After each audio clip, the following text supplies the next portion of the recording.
Hello, Hi, welcome to Anime Mystics. I'm Roman, I'm Belle. and today we are finally doing our Alabasta Saga discussion, Yep. which is going to cover everything from when they arrived in the Grand Line all the way up until they leave Alabasta. We're not covering the filler, because Nope. that's filler. I'm not going to talk about none of that, even though it was enjoyable. Yeah, even though some of it was enjoyable, which means we'll be leaving out the filler from in Alabasta. Oh, okay. Because technically, Ace was only supposed to be there for a little bit, and then he leaves. He doesn't stay with them for a little while. Okay. So anything that happened while he was with them, most of it was filler. Okay. All right, so we ended our last discussion when they went up the stream going over that mountain to get into the Grand Line. This one picks up when they're going down the mountain. At full speed. At full speed. And they see what looks like a huge wall in front of them. However, it turns out that it is a whale. A whale. Possibly the biggest whale anyone will ever see. Named Laboon. Laboon the whale. They had to... What did they have? Oh, did Luffy stretch and make like a... Like a sling? Like a parachute out of himself to stop...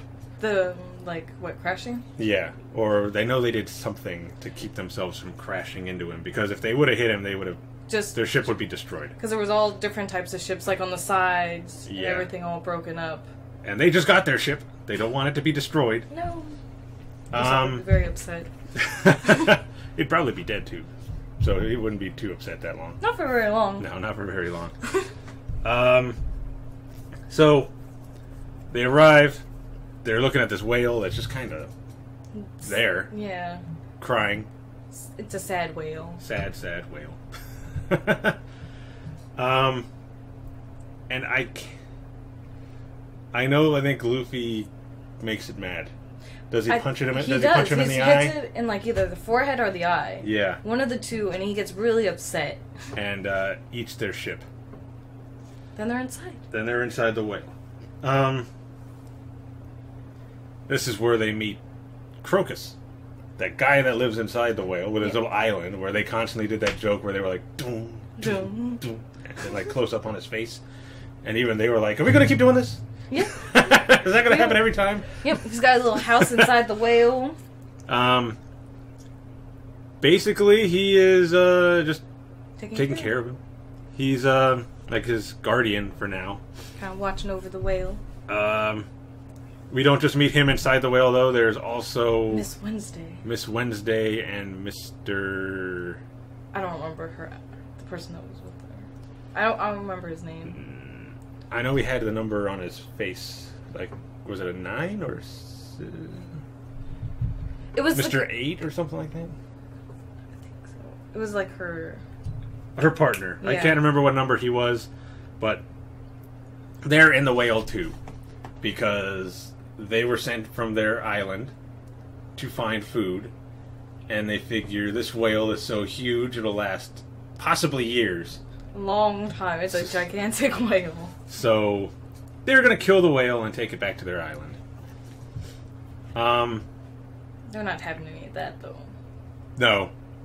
Crocus wasn't having any of that. Nami and them weren't having any of that. I mean, sure, they got eaten by the whale, but Luffy did punch him in the eye. He's like, alright, I get it. Yeah, so they end up stopping them and getting out of the whale. I forget how, though.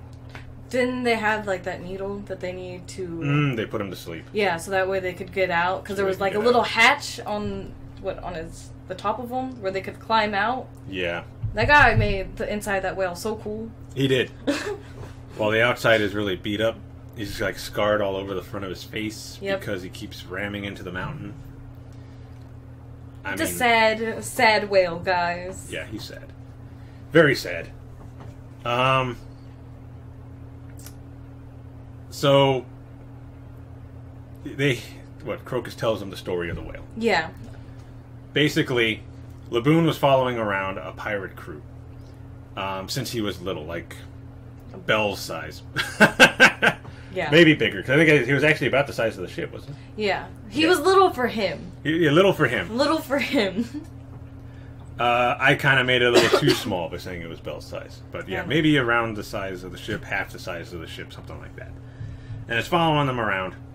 It even followed them into the Grand Line, even though they did not want that because they knew that it would be dangerous for this baby whale to be following them around wherever they went. So they end up telling Laboon, who was able to understand them, Yeah, fully. that they would be back for him after they do Went their around. tour around the Grand Line and come back. To wait for him. Yeah, for him to wait for them to come and get him. But they did not come back. They might have died. They might have just left him. One of those two possibilities. But Laboon has been staying there for years, waiting for them to come back. And Crocus has just been taking care of him since then, although he knows The same they're thing. either dead or they just left. I think the crew kind of took it as they just left. Yeah. Because they were kind of angry about it. They just completely skipped over the they might be dead part. Yeah, they're like, no. So Luffy, being Luffy, started a fight with the whale. Yeah. Started punching him and all this Crazy stuff. And then stopped their fight and said, you know, you're pretty strong, but we have to go, so let's pick up our fight later. We'll be back. So now he has someone to actually Wait for. And he draws the flag On on him. him. Like the mark, which looks horrible. Because not it good. wasn't Usopp that did it. No, it was Luffy, I think, that did it. And Luffy, Yeah, He just can't. He cannot draw. he cannot. And told him, you know, no ramming into the mountain, otherwise you're going to mess up the flag, And how the are we mark. supposed to tell it's you? Yeah, how are we supposed to know it's you? So he took care of two things. One, the whale is now waiting for them, so he's not sad. He's not as ramming much. into the wall either. And killing hurting himself. We do learn about log poses here. Yeah, because doesn't Crocus gives them one. Yeah. And then I think they actually break that one. Luffy Yeah. breaks it. And then they have to get one from, what? Miss Wednesday and her partner, who have one to go back to their island. To go back to Whiskey Peak. And they leave. Don't they all leave? Yeah, they all leave Together. together to go to Whiskey Peak. Yep. It's all coming back. I don't quite remember if they mentioned it. But if they haven't, this may be a spoiler for Bell. You'll tell by my face if it is or not. Yeah, because I can't remember if they actually mentioned it. I think they did, though. That Crocus was actually a member of the Pirate King's crew. Yeah. Okay. Yeah. Yeah, he was, I think, their doctor or something like that. So, yeah. I got lucky. No spoiler. No spoiler. Yeah. So he was a member of Gold Roger's crew. You're going to run into some of them as we go along. Okay. Cool. But this little section was pretty, short. Short, sweet, to the point. We got a little sad backstory to On ease us Laboon. in Mm-hmm. for all the emotional journey the rest of the saga. You gotta hate when One Piece does that, where they just throw in a sad backstory out of nowhere. Not even a relevant character, but just like the dog. Yeah, like the dog. Like the dog. It's the dog all over again, but with the whale. And his was more abandonment stuff. The dog, it was more, he knew his owner was dead, he was just taking care of the shop. Yep. And then this lion shows up and is trying to destroy it. So, and he's getting beat up in the process. That's One Piece, though. That's what I've gathered so far. One Piece will Hit you in the feels. destroy your feelings. You'll be angry, happy, crying, laughing. It's Yeah. bizarre. Yeah. And sometimes in the same episode. Yeah. Span of like 25 minutes. So, yeah, you only see the whale for like, what, 2 episodes? Yeah. It was very, very short. Very short. Just enough, I think, to get like the log pole, Yeah, the log pose, get some information. get some info about the Grand Line. Oh, what is it? They said that it kind of splits? Yeah. That there's hundreds of islands on the Grand Line, but your log pose is going to send you just wherever the closest magnetic field is to that island. So your trip could be completely different from anybody else that gets on the Grand Line. Yep. Not only that, but apparently the weather is insane on the Grand Line. Oh yeah, we learned that. It could be sunny one minute and then it's storming the next. Whirlpools, all kinds of different craziness. things. Although we haven't seen much of that lately. No, it was more in like the beginning. We saw the crazy. Yeah, we saw the crazies. That might have been my phone. No, I'm sorry. No, that wasn't my phone. My bad. So there was a bunch of information about the Grand Line in this. Yeah. In this little short amount of time that we had with Crocus and Laboon. Then after that, they head off to Whiskey Peak. And there they are. There they go. The crew and Miss Wednesday and whatever her partner's name is. I think he used a bat. Right? He used a metal bat. Yeah. And she used like these little things that she like peacock feather charms or whatever. She spun them around. So they get to Whiskey Peak, which looks like it's covered in giant cactuses. And they are just throwing a party. The best welcome party ever. Yeah. They're drinking. Luffy has all the meat. Sanji has all the girls. Zoro has all of the alcohol. Then he sleeps. Classic Zoro. Yep. Usopp is singing all of his fake songs about himself. About being a captain, the bravest hero of them all, the bravest warrior. Yep. Chopper, I think, is just dancing around with him. No, they haven't gone Chopper wasn't there yet. They haven't gone Chopper yet. I don't know why I thought he was dancing around with him. Maybe because of the last episodes we watched. Yeah, the last couple episodes, he's been probably with the dogs, because he was dancing around. Oh, the wolves. Yeah. That was probably it. Yep. So yeah, no Chopper. No Chopper yet. So everybody's having a good time. Laughing. And then night comes and they pass out. Everybody's asleep. And that's when we see the true side of them all. True side of all the people at Whiskey Peak. They're all bounty hunters or assassins or something like that. And they lure pirate crews to their island so that they can turn them in for the money. Get the rewards. And then they have money to get food, alcohol. Yep, and then do it all over again. Their leader, whose name I can't remember, had that curly hair thing going on. And would always like kind of sing when he was clearing his throat. Yeah, that guy. They're talking about their plan on what they're going to do. Basically, kill them or capture them. I can't remember. Take their reward. I forget what they were going to do with their ship. They also show that the little pines on the cactuses are tombstones. Yep. So they've killed a lot of people. Like the whole island is just covered dead people. In dead bodies. I say dead people. I see dead. Unfortunately for them, Zoro was not actually asleep, and he was listening to the entire thing. He can handle his liquor. Yes. In fact, he said he already knew who they were, because what do you call them? Baroque Works, right? Yeah, Baroque. Baroque Works. Because somebody had tried to recruit him to get him to join. A year or so ago? Yeah, a couple of years or so ago. Back, and he had when he was just a bounty hunter. Declined. And he declined by killing their guy. Mainly because they did not agree to his terms. Yep. Which was he needed to be the leader, and if he wasn't, then he wasn't about it. He wasn't about it, and they said no. And then the guy tried to fight him, and he died. So, yeah. Even back then, Zoro was pretty straight to the point. Yeah. There's no messing around. No messing around with Zoro. So he has a huge fight with everybody on the island. Everybody. While everyone else is still... While everybody else is still asleep. Except for Nami, we learn later. Yeah.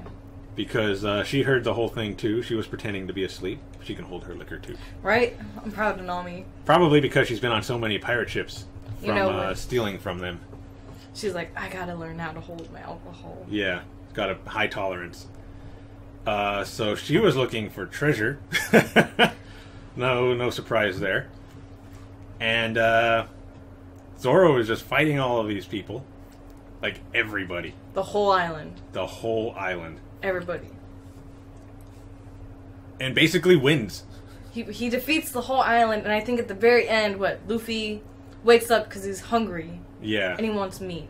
I think the only ones that were left were the leader, Miss Wednesday, and that guy with, her partner. And maybe the big girl. Yeah. Muscular one. I mean, Zoro beat her up, but she was still, conscious and she was like, doing stuff. She was super buff. And then I think it was Mr. Five and his partner, the girl that can change her weight. Oh, yeah. The lemonade, Miss Sunday? Was it Miss Sunday? She had, lemons on her head. Yeah, blonde. that girl. I don't remember her name, her code name. Maybe Miss Sunday, I don't know. No, because I think Robin's was Miss All Sunday, wasn't it? Maybe, I don't know. Yeah, I think Robin's was Miss All Sunday. Too many code names. But, yeah, I wouldn't remember all of them. There was way too many code names thrown at us. If I was Crocodile, there'd be times I'd be like, who are you again? Which number are you? What's your code name? But they show up because they had gotten word that there was a traitor among them. That being Miss Wednesday. Who actually is the princess of an island called Alabasta. And her partner, well, he really didn't know, but the leader of Whiskey Peak, Igaram, Yep. was her bodyguard. He knew. He knew. And when he heard these two talk about everything and basically break down their whole plan, he pulls on these little strings he has in his hair that brought out some guns and tried to shoot them. Didn't work. Didn't work at all. He tried. Valid effort. Unfortunately for him, this guy has a very gross power. Yeah. I mean, it's technically not gross, but the way he uses it is gross. Where the booger? Yeah, he picks out a booger and flicks it at you. And explodes. It blows up. That... So I mean, gross. What kind of way is that to go, to get hit with a booger? It's like I died by a booger. Not a good memory. So he did that to just about everybody else that was around. And I think when the muscular girl showed up and tried to give them some time to get away, he does that to her, but his partner also uses all of her weight to smash down on her. Yep. So she's out.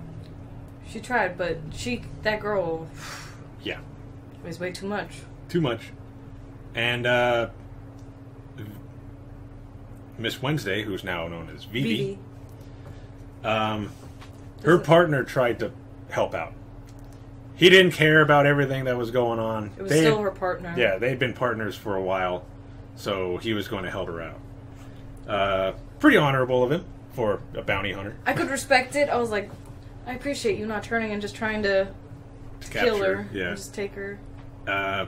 He didn't really do much. But, I mean, what can you do when you got a guy that throws boogers at you? And explodes. Yeah. I know we tried to do something, special. He had some kind of move. He tried to do his special ability. And it didn't work. Wasn't enough. Around this time, I think, is when Luffy woke up. Yeah, and he was stumbling into the battle. Yeah. Because the guy, flicked a booger or something, and a wall exploded. Yeah. He's like, meat? Yeah. And he started fighting Zoro. Because the guy that he talked to that was on the ground after he saw all the injured people told him that his friend, the swordsman, had attacked everybody. So Luffy thinks Zoro's being very ungrateful to these people and is going to beat him up. He's like, why are you... They gave us food, they gave us meat, they threw us a party. Yeah. And Zoro's trying to explain, look, you don't know the whole situation. And Luffy's like, shut up, I don't care. We're fighting. And Zoro's like, fine. Let's fight. Let's finally figure out who's stronger. Your fists or my swords. And I think it was a tie. Yeah. No one won. No one won. They both threw each other into buildings. Luffy was able to block Zoro's swords by putting his sandals up on like where the hilt was to keep the sword from getting to him or grabbing the other two. It was a very equal match. Fight. Until Nami showed up and knocked them both out. Hits on the head. Yeah. She's got strong punches. Yeah, she's got strong punches. Like the wolf in the recent episode said. Yep. You're no match for her. If you all fight her all together, you would still be no match. And that's when we get a breakdown of what's going on from Vivi. Yep, why she's doing... What she's doing. Kind of a short breakdown because Mr. Five and his partner are still showing up. Trying to kill him. Or actually, in between the fight, they tried to fight Zoro and Luffy. At the same time. And they knocked them out. And then they started trying to fight them again. And Luffy, I think, beat up one of them. And the other girl tried to slam down onto Zoro, and he just kind of moved out of the way. And then she was stuck, I think, right? Yeah, not even paying attention to her. They're talking, and she's trying to smash him, and he's like... Just slip. Yep. And then he just continues his conversation. Like nothing happened. Yeah, like nothing happened. Yeah, no one's trying to kill us. It's okay. Let's continue. And Vivi's telling him exactly what's going on. That she infiltrated this group because her country is having a lot of problems right now. There is a guy on the island who's considered a hero amongst the people who is trying to take over their country. Named Crocodile. He's one of the Shichibukai, which we only meet a few of them. Yeah. But so far. That's counting this previous arc we're watching.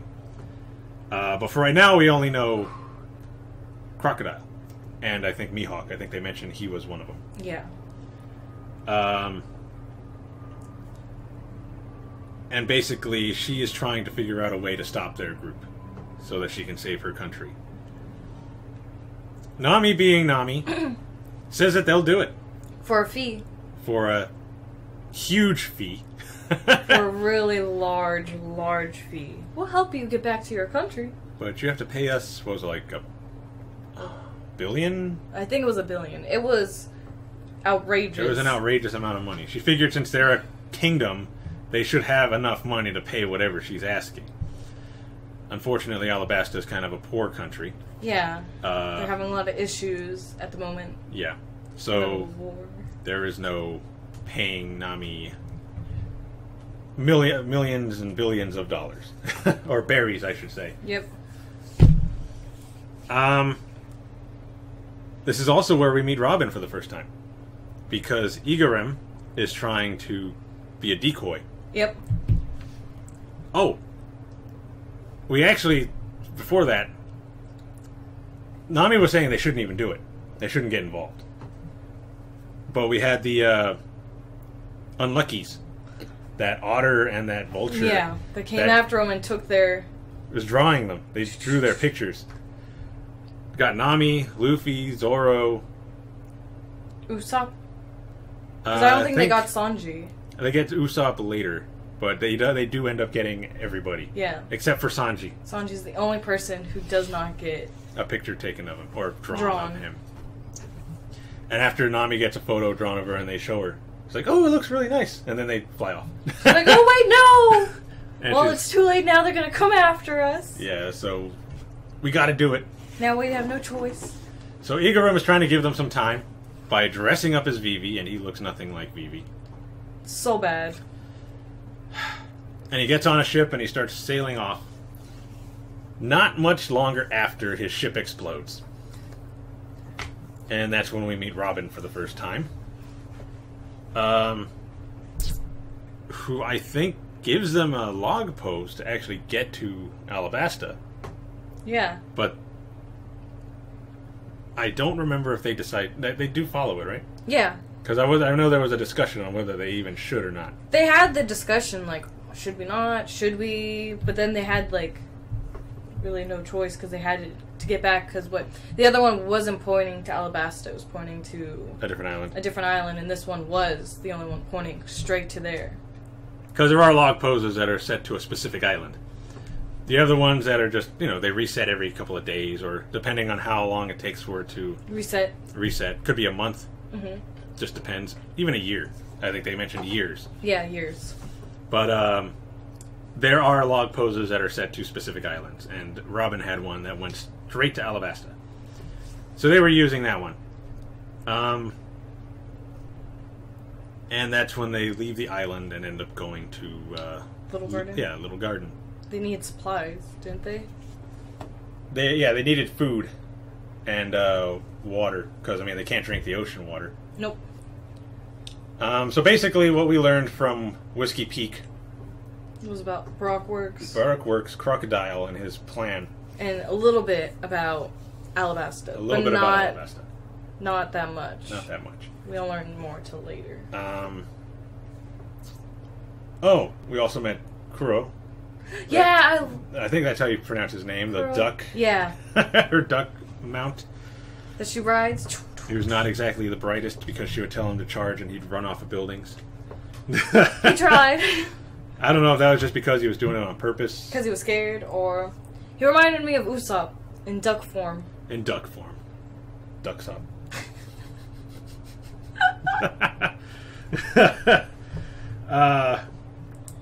So yeah, he's on the ship with them because, it's Vivi's I'm not going to say pet, it's more friend. Yeah. She doesn't really... Companion. Yeah, it's not really a pet for her. It's like a friend. She's had, crows since she was... Since she was little, I think. Little. Like, the small princess. Yeah. Little princess. So she's really angry because Igarum is dead. Devastated. Quote, unquote. We'll get into that later. And now they're all heading to Alabasta because they got to help Vivi get her country back. So we learned about Baroque Works, we learned about Crocodile and his plan, we learned Vivi was a princess. Yep. And I think that's basically it. From Whiskey Peak, yeah. From Whiskey Peak, that's basically all we learned. Or did she mention the higher ranked ones? Not higher yet. ranked agents? Not yet. I think it was because she was prone to not telling them stuff in the beginning until it was too late. That's true. I remember that making us... That. This would have been good to know earlier, Vivi. Yeah. She was prone to waiting until after it happened. And then she's like, well... This is something... This is what's going on. I was like, you could have told us that earlier. This would have been very useful information, Vivi. That was her little quirk. Yep. Everybody has a quirk on the ship. That was hers. She was late at giving people information. Very important information. So no, we didn't learn that till later. Till later. I think someone shows up in Whiskey Peak. Because that's where we meet Mr. 3. So yeah, the next place we go is Whiskey Peak. Small island. You mean Little Garden? Yeah, Little Garden. Sorry. We went to Little Garden. Small island.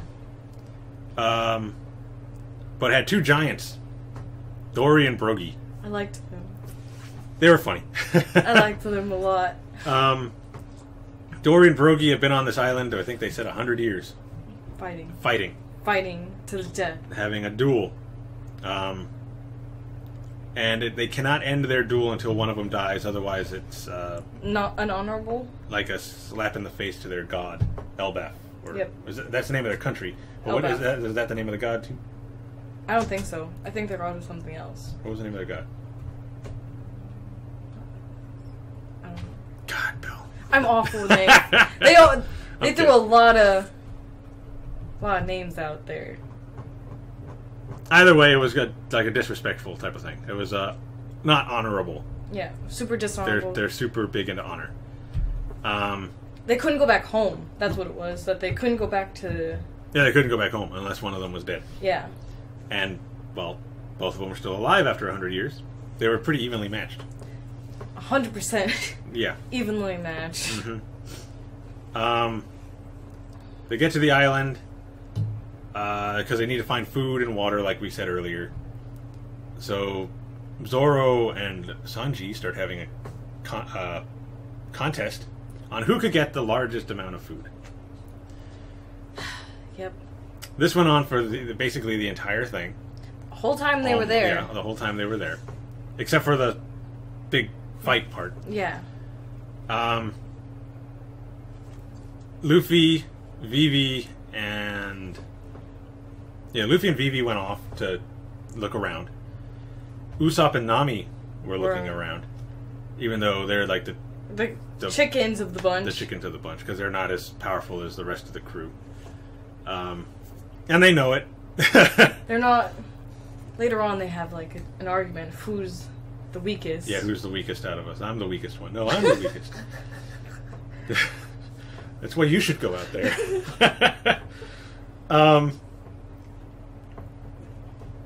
That's when they find the giants. They see them fighting, and afterwards, you know, they're lying on the ground, and they go back to their ends of the island because they each got a specific half of the island. They have their own side. You go to my side. Your side. I go to mine. Luffy and Vivi, I think, end up with Brogy? That's the only issue I have, is I can't remember which one was which. I think it was... I'm looking this up. I think they went with Brogy. They ended up meeting Brogy first. They were with the bigger guy, the... Yeah, I think it was him. No, they were with the taller one. Because they were with the one that had the alcohol explode in his stomach. Right? Oh, yeah, yeah. Because Luffy got really upset. Yeah, when it blew up inside of him. And he tried to stop him. He went to the other guy to tell him, because their fight happened, and he still went in. Because he had to, as part of their duel. And he wasn't no excuses. No excuses, no exceptions. You fight to the death. Yeah. So, they were with Dory. That's the tall, skinny one. Brogy was with Usopp and Nami, who were trying to escape him because they thought that he was going to eat them. I don't know why. Because it's Usopp and Nami. So they kept trying to think of ways to get away from him until he started talking about their duel, and Usopp got very interested in the honor they had. Yep. Because that's how he wants to be. He wants to be super honorable, the bravest warrior of the sea. Yep. Unfortunately, right now he's a coward. Yeah. Nothing's changed. He does have moments where he sticks around and tries to fight, but 99% of the time. 99.5% of the time. he's a weenie. He's running. Yeah, he's running away, trying to figure out how to get out of situations and stuff like that. Which, if he's by himself and he's up against a bunch of people, I see as a good thing. But if you're one-on-one with somebody, just fight him. He should be confident enough to fight people. He's done it before. Yeah. He can fight. Can. If he put his mind to it and stopped being such a coward. We've seen him do it. He would not be so bad. He's not as weak as he thinks he is because of the weapons he has. Anyway. There is one of Crocodile's men on this island. 2. Yes, Mr. 3 and the one that paints. Oh god, what was his partner's name? I don't remember what the little girl's name was. But there's Mr. 3. Mr. 3 and then the one that could paint anything. 3. I'm looking it up. Continue talking. But I thought they were pretty cool. Mr. 3 was kind of like a candle, turn anything into wax. While the other one could paint anything onto it. Like she would paint onto his wax. Miss Golden Week. Oh yeah, I would not have gotten that. Oh god. Yeah, Golden Week is a holiday they have in Japan. Most of the like manga artists and stuff like that, they take that week off. Oh. It's like a break for everybody.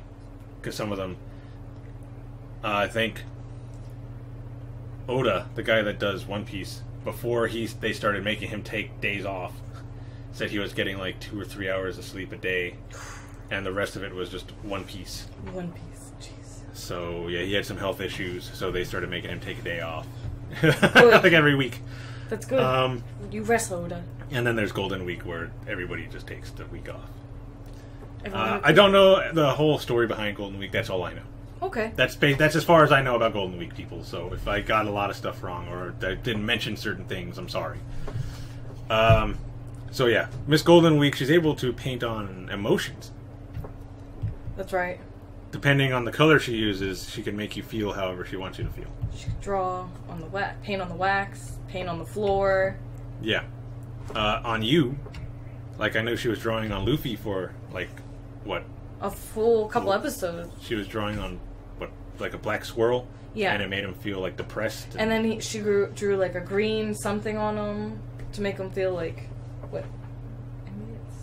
No. Something like he was just like kind of lazy. He was like, I just want to sleep. Just want to sleep. I don't want to do nothing. It was a lot of trouble until I think Usopp like used one of his fire things and got rid of the marking on him, because it was on his on his shirt. So when he burned off the shirt, he was free. He was free. She was cool. I don't know. She didn't talk much, but I liked her. She was always sipping her tea, eating her cookies or crackers or whatever. With her little blanket out, so classy. Yeah. She's like. Mr. 3 though was annoying. Man, with his hair, his hair, his laugh, his everything. Just everything about him was annoying. He was really cocky. Because he was super smart. I think that's why Crocodile said he made him Mr. 3, because he's super smart. Because even Mr. 4 is stronger than you are. But he doesn't have the brains. That guy was incredibly slow. Strong. Yeah, he had incredibly the strength. Strong, but man, slow. Mr. 3, on the other hand, was incredibly smart and can come up with plans like the drop of a hat. And he actually had a plan on capturing the Straw Hats. That was pretty close to working. Pretty close. Like, it was a close one for them. It was not looking good for them at all. If it wasn't for Luffy and Usopp, I'll give Usopp credit here, because he helped out. Him and the bird, Kuro. Yeah. Kuro. Because what did he make? Like that little cake? Yeah, he made that cake, and he had them on top of it to turn them into dolls. Toppers. And he had something the wax spinning in the background with like the hot flame on top of it, so that it would spread the wax. So that way they would start to harden. They would turn into lifelike wax dolls because they were basically just covering them with wax. Again, almost worked. They got so close to just everybody there did. What I liked about that was Zoro was kind of like, here, make a pose. Yeah, he's like, get ready. He's like, if we're gonna get stuck forever, I want to be in a cool pose. Everyone else is all freaking out. Zoro's like, got his sword out with his hand on his waist. He's like, oh yeah, want to be stuck forever. Nami and Vivi are yelling at him like, what are you doing? Why are you doing this? Why are you not taking this seriously? We're about to get captured forever. Because he was going to cut his legs off, his feet. Yep, so he can... From the ankle down, he was going to cut them off, and I think he got through one of them. Or half of one of them. And then Nami was like, don't do that! He's like, well, it's too late, I already got through one of them. And then that's when Luffy showed up, and he's like, oh, okay, I don't have to do the other one. I don't have to cut my feet off. Yeah, I don't have to cut my feet off now. Because they had captured Dory and Brogy. Mr. 3 met up with Mr. 5 and his partner, and that's when he broke down the plan. They would put some of, I guess, Mr. 5's boogers into the rum. And when one of them drank it, it would explode inside of them and make them very weak. That way, when they had their duel, that one would lose, and they could get both of them. And it worked. Luffy tried to stop Dory from going to fight, but Honor got him. He was like, nope. Not happening. He's got to do it.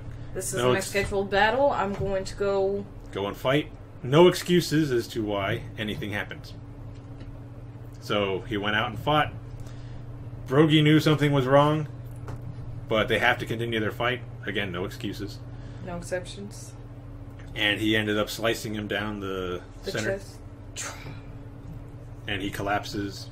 And then Brogy's like, finally, and then starts crying because, it was his friend. For a long, long time. They've been on that island. For 100 years. Fighting each other, evenly matched, for, out of the blue. These little people to show up and just mess up their battle. To make it now dishonorable. Because, what is it, Luffy? No, Mr. 3 explains what he did. Oh, yeah. He tells them that he had booby-trapped one of the barrels. And that his insides were messed up because of an explosion happening. And he had him tied down with his wax, like little bracelet type things, almost like handcuffs into the ground. And Brogy's really powerful because he pulled his arms out. But Mr. 5 used his boogers again and blew up his face a bit. It was not good. Those boogers are dangerous. Oh yeah. And then, I think this time, Mr. 3 used a stake and it went through his hands. Yeah, so that way he couldn't... lift him up. And his feet, I think. He wasn't taking any chances after that. No chances, and that was... It was silent when they did it. Made it even worse. You could see in his face that there was so much pain, but the silence made it so much worse. Because then you're just like, oh my god, no. I can hear you screaming inside. Yeah. And Usopp, now that he's met these people, he was running away for a bit because, he was getting chased by Mr. 5. Yep. Until he remembered... what Brogy was telling him. And that's when he got his courage. To go... At least for this little arc. To go back and help. Because he wanted to be... like him. Yeah. And Luffy's trying to stop this thing from spinning to turn Zoro, Nami, and Vivi into wax figures. So I think he, knocks off part of the top of the thing, thinking it's going to knock it over. Yeah, no, stop. But it just spins it up faster. And now that it was closer to them, it was speeding up the amount of time it took. Now it was less time. They're getting there fast. Yeah, getting covered way faster less time. I said speeding up. I just can't talk today. It's okay. So they're getting turned into wax dolls quicker now. So now he's got to hurry up even more and try to figure out how to stop it. And that's, I think, when Miss Golden Week actually starts messing with him. Yep. Starts painting the swirls on his back to make him feel different things and not help them out. Not being able to help him fight. Mm-hmm. And that's when Usopp shows up, helps him out. And then, I don't know what happened to Miss Golden Week. Did she pass out? Did Usopp do something to her? He did something to her. I think she, would she run off? Or? Yeah, she didn't stay long. No, I think when she realized it was going south, she's like, I'm out. Yeah, she ran off. Then it was just Mr. 3 left. She does paint his wax mech. Because he makes a big suit out of his wax. And she paints it. Purples and reds and stuff. And he's trying to fight Luffy, who Luffy is amazed by this huge suit. He's like, whoa! He's so cool. Luffy. And he's fighting them. Zoro and them turn into wax dolls. They're covered completely now. Yep. But he has Usopp shoot them with some fire. So they can melt. So it would melt the wax. And then they're like, ah! Yeah. Because they're on fire. Saving them. And he ends up defeating Mr. 3. Luffy ends up defeating Mr. 3. This time. They were running into the forest. And Mr. 3 tried to do a whole, clone thing by making all kinds of different clones of himself with his wax. And telling Luffy, you'll never find me, which one's the real me, and all this and that, and Luffy just gets him in the first shot. And he's like, how'd you know? And he's like, I just took a guess. I love Luffy for things like that. He's like, oh, I really didn't know. I figured I'd hit one of them. I'd just keep going. Yep. Eventually I'd get you. Now, this whole time, Sanji is nowhere to be seen. He did not help at all during this battle. No, he was, like, missing. Mm-hmm. I think he was still trying to find the largest animal to kill. Yeah, because he was still walking around the forest. And he found, what, Mr. Three's, he found his lair? little hut. Yeah. And he goes inside. And he talks on the Denden Mushi with Crocodile. And I'm surprised he didn't tell that it wasn't Mr. Three. I like, guess he doesn't the talk voice. to them enough. Yeah, personally to be like to know. Yeah, that it's not who them. he's talking to. Because he was talking to Sanji, and he's pretending to be Mr. Three and telling him, "Oh, don't worry, we killed the Straw Hats. They're gone. They're gone. You don't need to worry about them anymore. They've been taken care of." And then the Unluckies show up. Yep. And try to fight Sanji. So he's fighting them while he's still on the phone with Mr. Crocodile. Still, nothing's up to Mr. Crocodile. Yeah, I meant to say Mr. Zero, but that's his code name. Crocodile. No Mr. for him. And afterwards, Crocodile's asking him, what was that? And he goes, oh, one of them was still alive, and I just finished him off. He goes, I thought you told me they were dead. Which is, he doesn't like being lied to. He doesn't like being lied to. So now there's a death wish on Mr. Three. Yeah, he wants Mr. Three dead. Because he lied. Because he lied to him. And told him that they were dead. He tells him, though, just finish up and, I think, come to Alabasta. And, he's like, alright. Sanji, I think he killed the Unluckies. Yeah. He killed them both. He snapped one of their necks. And threw one of them against, the wall? Something like that, yeah. They both die, because I know later on. We don't see them again. No, and Crocodile references it later. Yeah. We haven't heard from the Unluckies. The Unluckies in a while. So Mr. Three is defeated. The Unluckies are gone. As far as Crocodile knows, the Straw Hats are dead. So nobody's after them right now. They free Dory and Brogy. Dory's not dead. Very injured, but not dead. Could have used Chopper on this island. Yeah, could have used Chopper here. And despite it looking like nothing, we do see, I think, Nami get stung by some little bug. Yeah. Which does end up being something big. Because it makes her very sick. Like, super duper sick. Like, she could die. She was going to die. She was going to die. Which takes us to... Drum Island. That was a nice translation. Yep. Pretty smooth. So, what do we learn in this little arc? We learn about the giants. We learn about the Unluckies. Being killed. We learned about more of the higher-ups of Baroque Works. Because I think after they unmelt Vivi and them, she tells them... About everything. About, the main higher-ups, I think. Yeah. Mr. Five and his partner are gone now. Yep. We don't see them again. That's basically it. Yeah, that one... They didn't give a whole lot of information. It was... more of a middle ground to go to... Drum Island. So yeah, Nami is sick because she got stung by that bug. It's like a prehistoric island. It's still set up the way it would be in prehistoric times. With a little garden. See, it took me 3 times to get the right island. Little garden is basically like a prehistoric island. Zoro and Sanji never finished their little competition. They could not decide which one was the largest. They just took both of the meats. Yep, and now they had enough food to go. Now they're looking for a doctor. Someone to help Nami. Yeah. Because she has a really bad fever.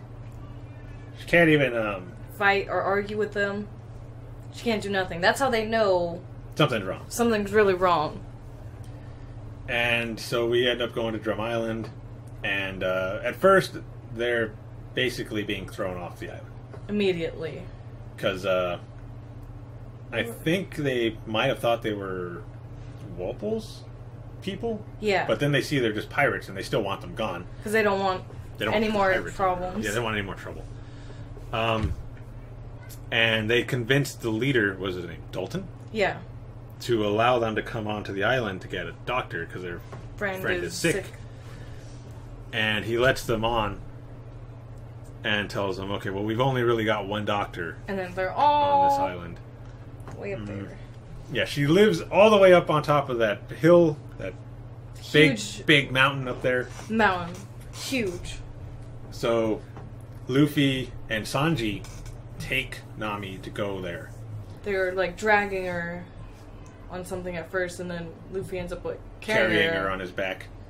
And they run into these giant rabbit creatures.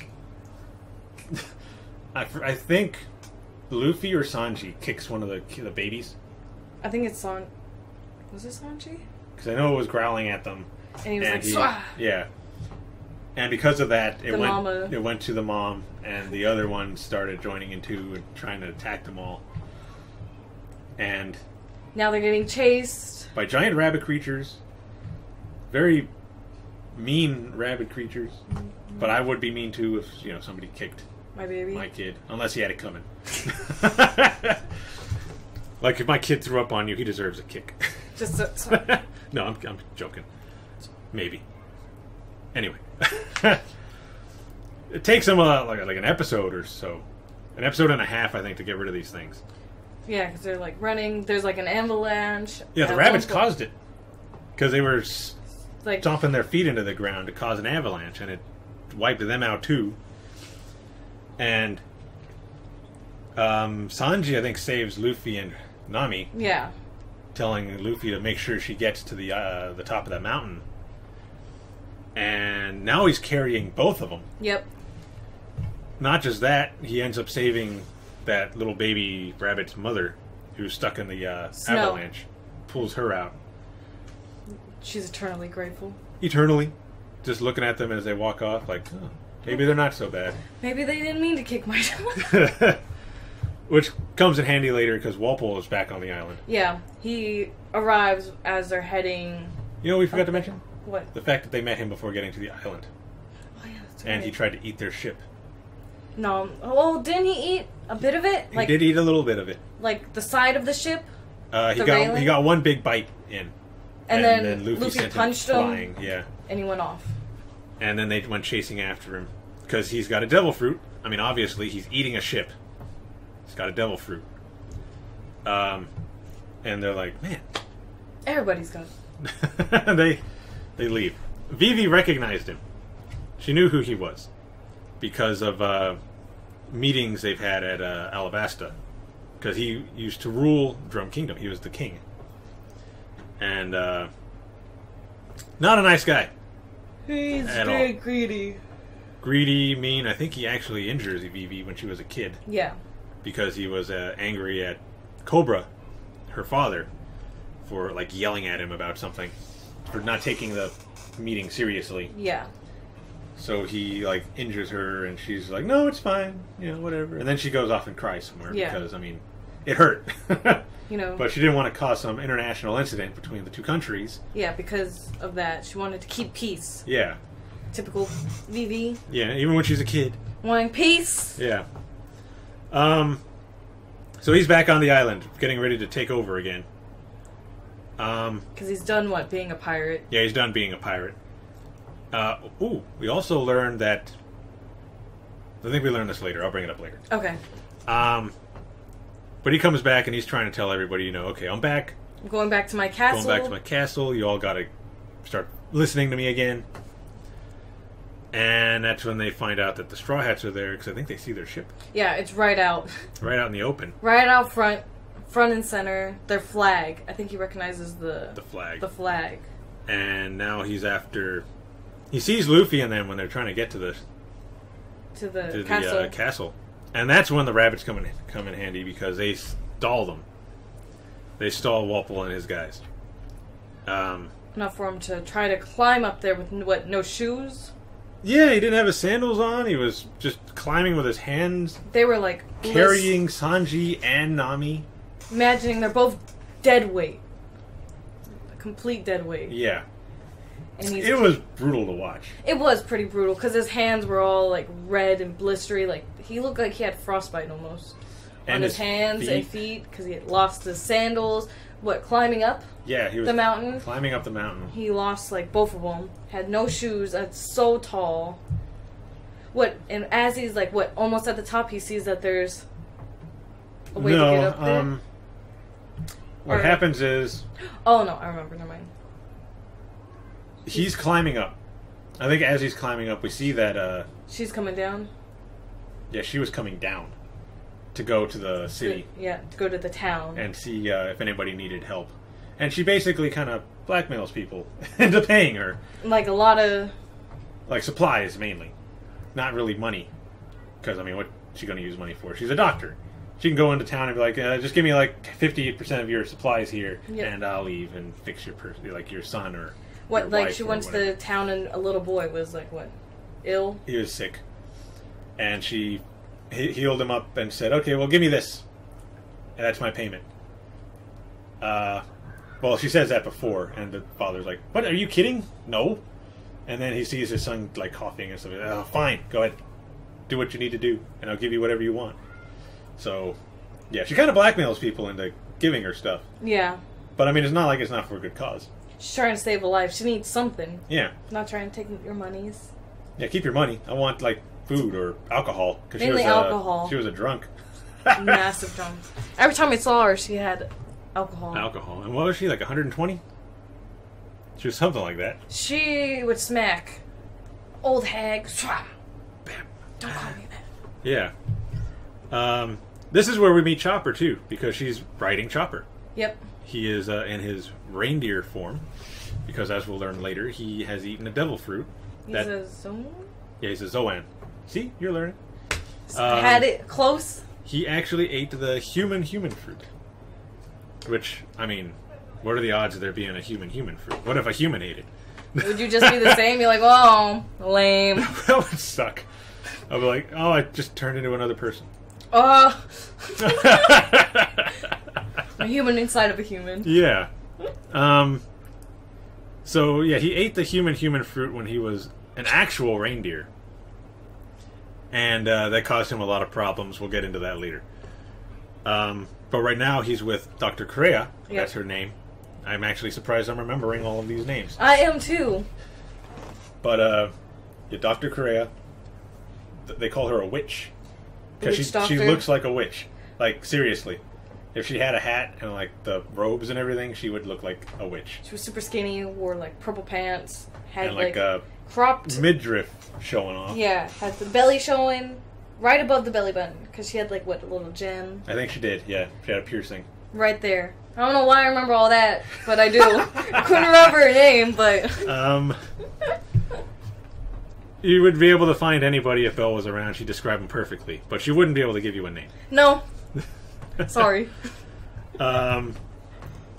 Which made Dalton a little upset because he's like, I just sent these people off to the mountain to go get healed, and she's here. It's like, you gotta go back. I think Luffy even falls down a little. Yeah, he starts to fall, and he has to start climbing back. And he's like, back up. Ooh, scraping his feet and stuff as he's scraping trying his to feet, grab onto something. scraping his nails and hands, because he slid down like quite a bit. Didn't Wapol start going up the mountain? Or was he already up? No, I think he was still fighting the rabbits at the time, but he was finishing the fight. And then they were making their way back to the castle. He does eventually make it to the top. And I think at that time, Kurei and Chopper are already there because they have a secret way of getting up. A faster way. There's supposed to be like a trolley that follows a rope that goes up to the castle. I think all of them are out of commission except for one, and she uses that to get to and from the town and back to the castle. Chopper just runs down the thing. That's how she goes down. And runs up it. Yep. I would be freaked out because I'm afraid of heights. It'd be intense. I do not like heights. And when they're up there, they see Luffy just in the snow, like half dead, passed out, His friend freezing to death. Nami's on the ground in the snow. Sanji's on the ground. And he doesn't even tell them to help him. He tells them Nami. help Nami my friends. Usopp, Help Nami, help Sanji. Not Usopp. Usopp was with Vivi in the town with Zoro, who I think was lost because he was, in his words, training by swimming in the river, and then the avalanche happened and he just got lost. He's good at getting lost. I think he actually ran into Korea, didn't he? Yeah. Called her an old hag. An old hag, and he had like a welt on his head afterwards, and then he just continues on his way. So she takes them all into the castle, heals up Nami, Sanji, and Luffy. I think Nami was the first to wake up, and she explains what happened. Yeah. And Dr. Chris telling her, you cannot leave this bed for... What, 3 days? 2 days? Something like that. Like 2 days? A week at most. Like a week at most. Nami, being Nami, though, did not want to listen, and she was trying to get out of bed. Immediately. But she's still getting dizzy and stuff, so yeah. I think she just threw her back into the bed. Like, literally. Just... You lay down. Lay down. Don't move. Rest. Take your medicine. And that's where she sees Chopper in his little... Small, cute form. I'm going to call it his mascot form. He's so adorable. Because basically, Chopper's the mascot of One Piece. Chopper. Trying to hide by sticking most of his body out in the open and covering half of his head. With the wall peeking like... Like, you can't see me. Such a creeper. Just like, what are you doing? It's like, I can see you, right? He's like, ah! And don't try to compliment him because he hates that. Don't try to tell him anything nice. Call your names, but he'll be dancing and smiling at the same time. Like, you think your compliments make me happy? And he's dancing around. They don't. Calling you a dumbass because you're complimenting him. He was basically the one making all of her medicine. Yep. Meanwhile, Sanji needs a lot of work. I think his ribs are broken. Part of his back is messed up. A lot of stuff. He's just jacked up because of the avalanche. He was hurt really bad. Wasn't he like the worst out of the three of them? Yeah. I mean, Nami almost died because of the illness, but Sanji was like broken. Luffy's lucky he's made out of rubber because the only thing that really damaged him was climbing up that mountain, and that was a lot of damage though to his feet and his hands. Yeah. It's brutal. But he was the least one to, like, you didn't have to worry about him too much. Luffy and Sanji end up trying to eat Chopper. Meat, of course. Luffy wanted meat until he heard Chopper talk. Then he was like, "Oh, you're cool. I want you on the crew. You gotta join my pirate us. crew." Yep. And be our doctor. Be our doctor. And well, he didn't even know he was a doctor.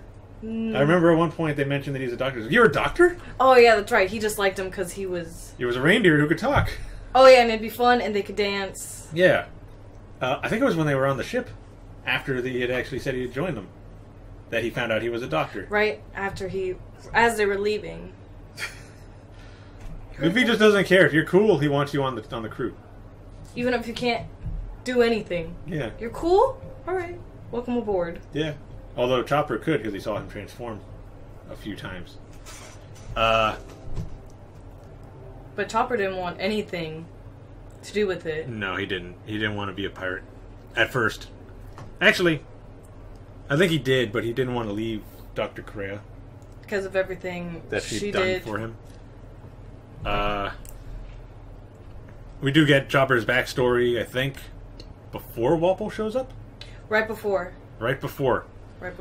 We see Chopper's backstory, which I think lasted 1.5 episodes? I thought it was 2, but yeah. It might have been 2. It could have been 2. Basically, Chopper, he was a normal reindeer at one point.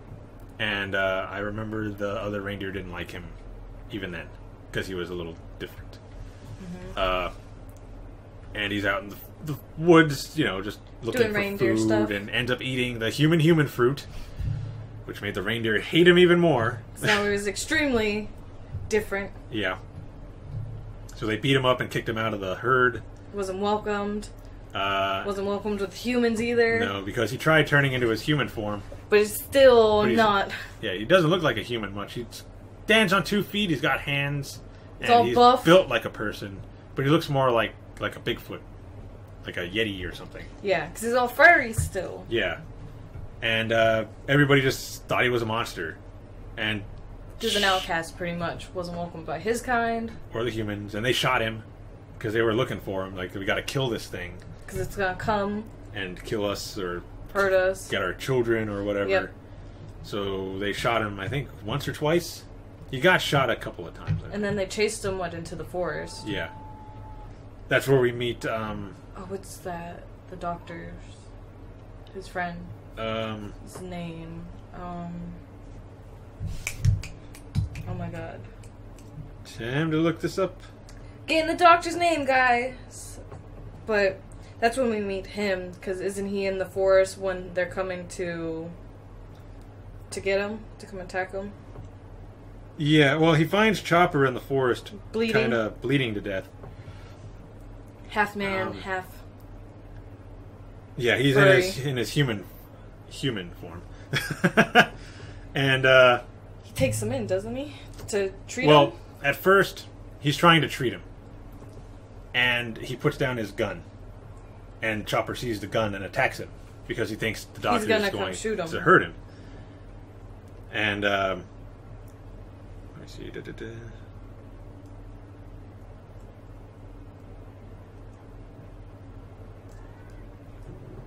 That did not mention anything at all about the doctor. No? Well, Well, I'm just looking at Chopper's story. Hiriluk. Yeah, Hiriluk. Okay, Hiriluk. Hiluluk. Okay. Dr. Hiriluk. I would never have remembered that. Nope. And I didn't. Because I had to look it up. But Dr. Hiriluk finds him in the forest, bleeding to death, and is going to fix him up. Now, I should mention that Dr. Hiriluk is a horrible doctor. It's not good. He makes everybody worse than when they were... Before. Yeah, before. But he's trying to heal up Chopper. And he had a gun on him. And he puts it down on the ground, and Chopper sees the gun and freaks out because he just got chased by a bunch of humans with guns. So he thinks that he's trying to kill him. And that's when he... Takes it. No, he punches him. He, gets up and starts hitting him. And, throws him or something. And he's getting ready to walk off and leave, and Dr. Hiriluk takes off all of his clothes and is like, I'm not going to hurt you. I'm a doctor. I'm trying to heal you. As I'm naked. As I'm naked. And he ends up... And Chopper passes out. Again, because he's lost so much blood. He was shot, so... Yeah. And the doctor takes him to his place, and he's all bandaged up now. And Chopper wakes up, sees where he's at, and him and the doctor become friends. Really good. Really good friends, because he's taking care of Chopper until he's fixed. He's healed completely. Yep. So he's taking him along with him on his doctor visits, quote unquote doctor visits. Doctor visits. At this point in Drum Island's history, Wapol is king and has taken all of the doctors in for himself. 20 doctors. He kicked out all the others. Yep. He took the 20 best doctors in the island, kept them for himself, kicked the rest out, and whenever anybody needs help, they have to go to him and basically beg or give him something in order to allow them to see the doctor. If they're... To prove that they're worth healing and Yeah. saving. What are you going to offer me? Yeah. So Dr. Hiriluk and Dr. Kurei are the only 2 doctors in the island that have not been kicked out because they're in hiding. Dr. Kurei is the only one that's actually any good, and Dr. Hiriluk is a horrible doctor. But he's there. But he's there. And he takes Chopper with him everywhere. Chopper says he wants to be a doctor. He wants to learn medicine. Yeah. I think this is after he tries to kick him out. Tell him to leave. Tells him to leave. He, Chopper's all healed, so he says, okay, well, that's it then, get out. Throws him out. And even shoots at him. For him to go run off. Because, to be honest, Dr. Hiriluk is dying. And he knows he's dying. He's got an incurable disease. Because he went to what? Dr. Kreia? Yeah, he went to her, and she was like, "You're dying." Yeah, you're dying. He told Chopper a story about a pirate, because I'm pretty sure Dr. Hiriluk was a pirate. Yeah. Because he had a flag and everything. About a pirate who was hit with an incurable disease, and then saw like cherry blossoms, and it cured him. And now he's trying to cure this whole island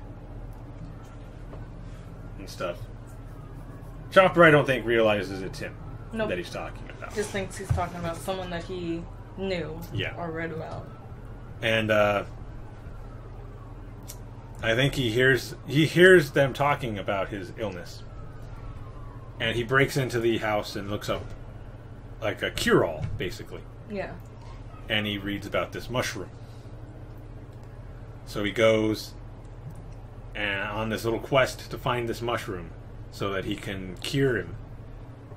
And he is completely beat up because he runs into his old pack again, his old herd. They jump him, pretty much. Yeah. Beat him up. I think he ends up getting away from them, but he's really badly injured. And ends up getting the mushroom. And then making a medicine out of it and giving it to him. The doctor accepted it. He drank the medicine he gave him, and he's like, "It's horrible." And Chopper's all like upset, and he's like, "Nope, that means it's good. The worse the medicine tastes, the better it is." Which is kind of true. Yep. It's kind of true, unfortunately. Sadly, but true. And I think that's when Chopper tells him that he wants to be a doctor. Yep. And he's like, "All right, you'll teach him." And then, while Chopper's out doing something, Wapol sends out this message, because he's still looking for Kreia and Hiriluk, that all 20 of the doctors that he has have become sick, and they need a doctor to help fix them. Which makes no sense. That all of them got sick at the same time. Well, not just that, but they're doctors. They should be able to fix themselves, whether they're sick or not. I know what to do. So Dr. Hiriluk, he knows it's a trap, but he goes anyway, just in case. Just by the off chance that they were actually sick. He wanted to fix them. And that's when Wapol reveals, "Nope, you're an idiot. They're still fine. Ha! And now you fell into my trap, and you're going to die." Should also point out that we see that Dalton is working with Wapol. He was one of his guards. Yep. Along with these two other guys. A clown-looking dude and some dude with like an afro.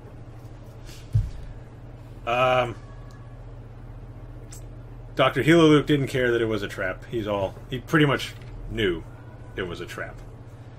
And basically just said, just happy that they're okay. They're okay. And Wapol's telling him, he's going to die now, and blah, blah, blah. And he's all telling him,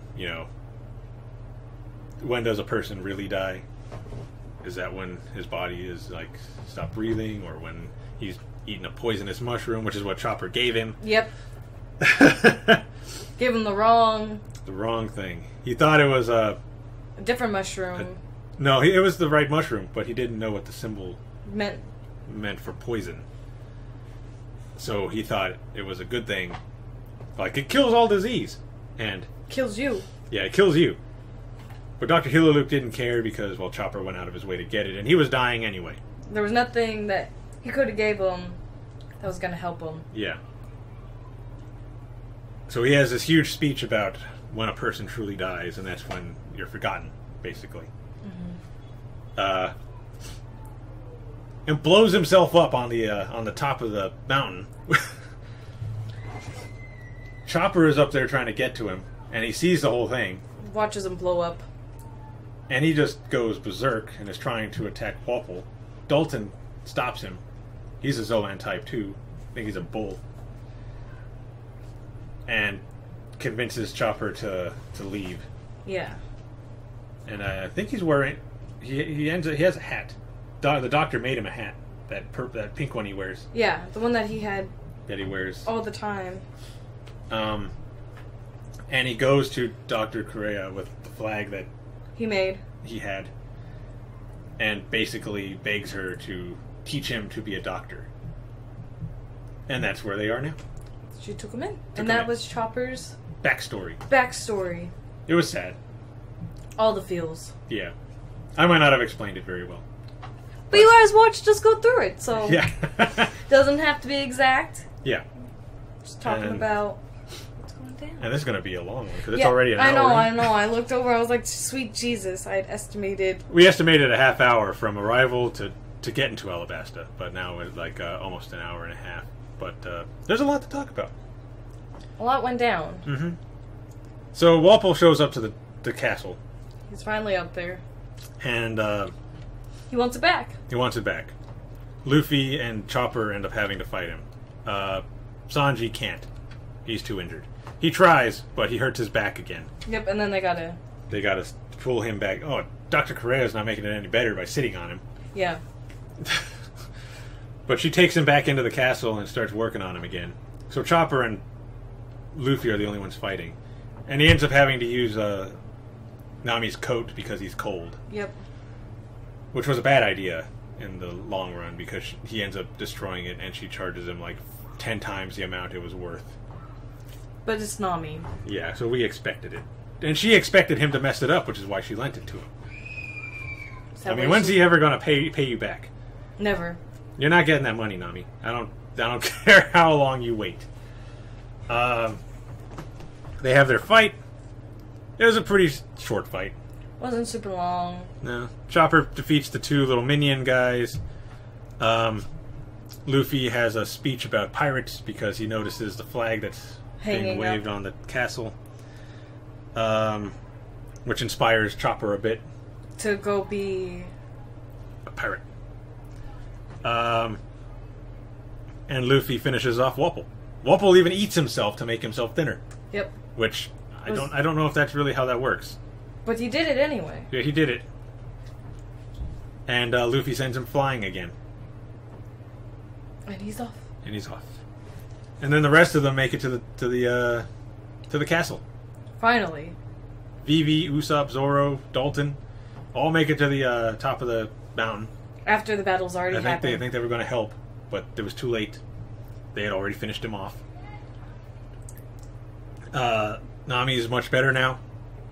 She can actually leave. I think they make her a bunch of medicine. Yeah, to give her while she's on the ship. And she actually helps Chopper make the decision, saying, if you come along with us, you could keep an eye on me. To make sure I heal properly. The way I'm supposed to. And, take care of anybody else on the ship that gets injured.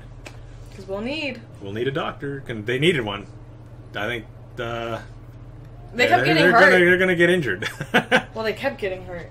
Really bad. Yeah. Everywhere they went, someone got, hurt brutally. Pretty badly.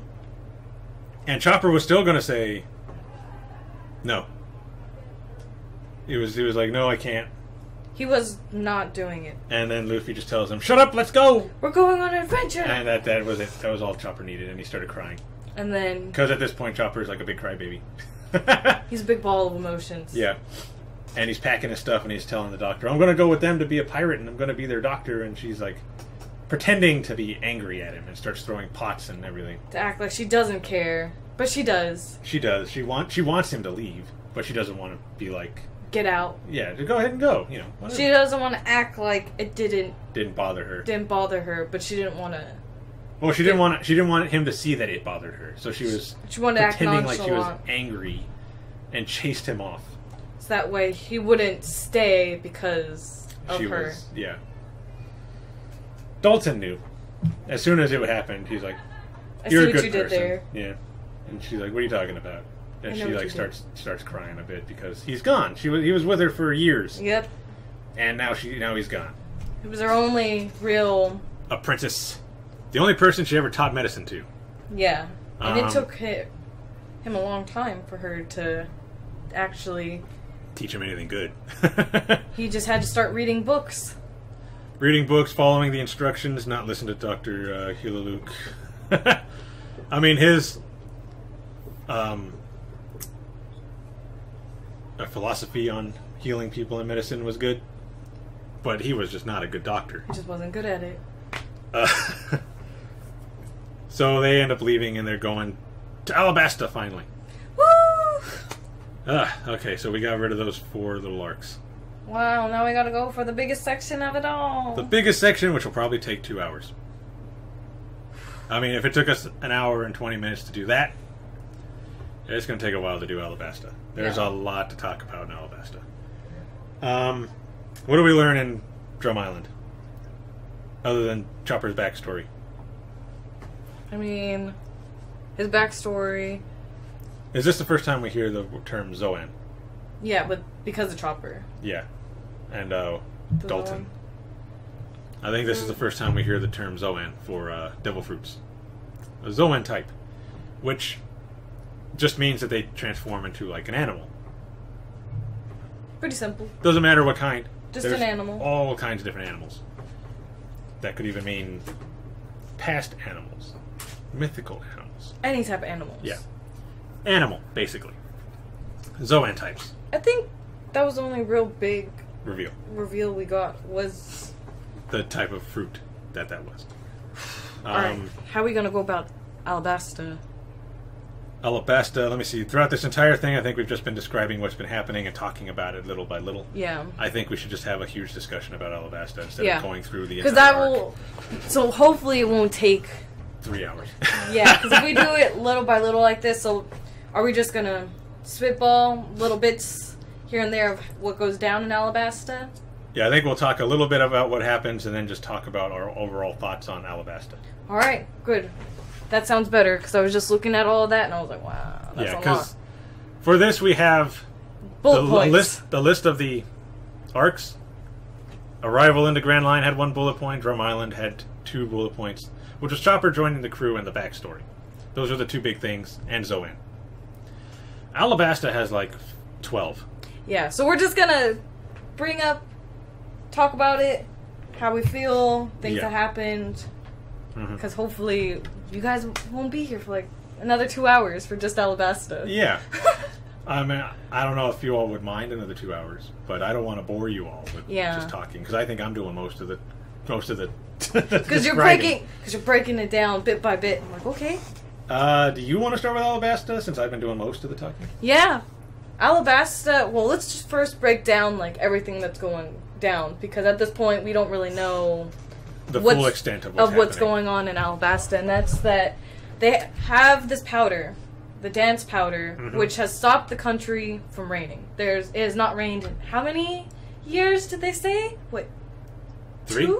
2 or 3 years. It hasn't rained in like 2 or 3 years, so now there's like no water.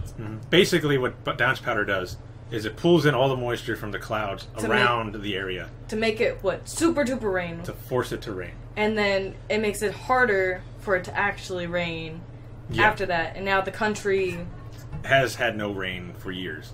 Like, their oases are drying up.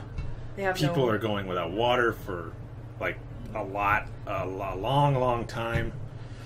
It's basically causing a civil war in the country. Because they think that the king is responsible. They thought he's the one that set off the dance powder. So that way they could... I don't know what they thought the king was trying to do exactly. I don't know why they thought... I don't know what they thought he would accomplish by doing that. 'Cause that wouldn't just affect the people. It affects him as well. Him, his daughter is there. Everyone he also cares about is in that country. So it's not like, oh, well, I'm going to get all the water for myself. Well, no, everybody has no water. No water. Although I'm pretty sure he did have water. He had like a fountain. There was there was fountains and stuff. Because it's the castle. Most of the supplies, you know, goes to... And it's not like he can't really spare a whole lot of water. Who knows how much water is actually under the castle? Yeah. But he's still trying to give people water as much as he can. He's trying to help out. As far as they're concerned, what the princess has been missing for years and years and years. Last time they saw her, she was little. Yeah. And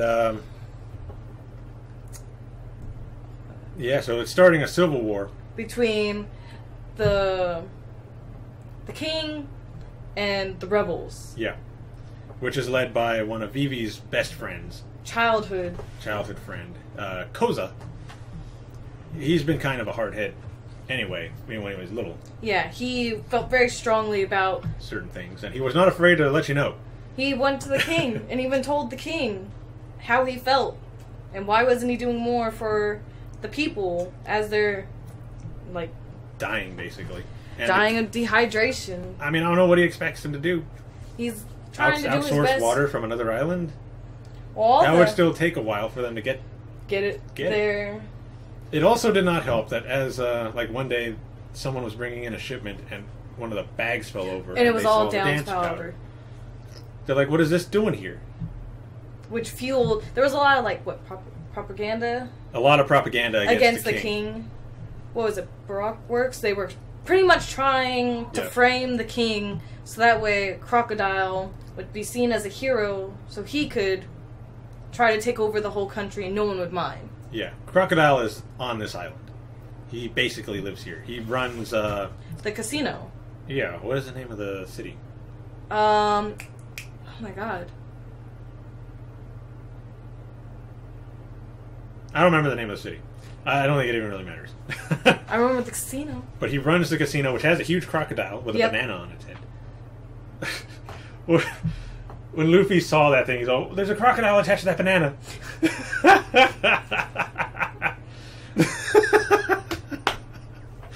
He always takes the smallest part of something. For him to light up and just make the funniest comment. But yeah, he runs the casino. He's part of the Shichibukai, which is a group of pirates that are controlled by the government. No, they got, like, pardoned by the government. They help them out. They work with them. They're free to basically do what they want. Their previous bounties are eliminated. They're, as other pirates call them, dogs of the military, basically. Like what Edward would say about himself. Yeah. However, Crocodile is using this to fuel his own plan. Yep, he's using this to be like, yep, I'm working with the government, I'm helping people. Makes him look really good, especially with all the propaganda against the king. Going on, yeah.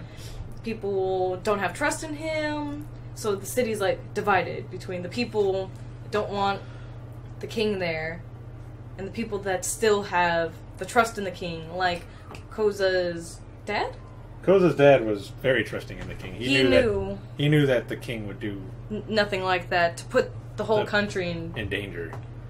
But Koza was not listening at all. Hard-headed.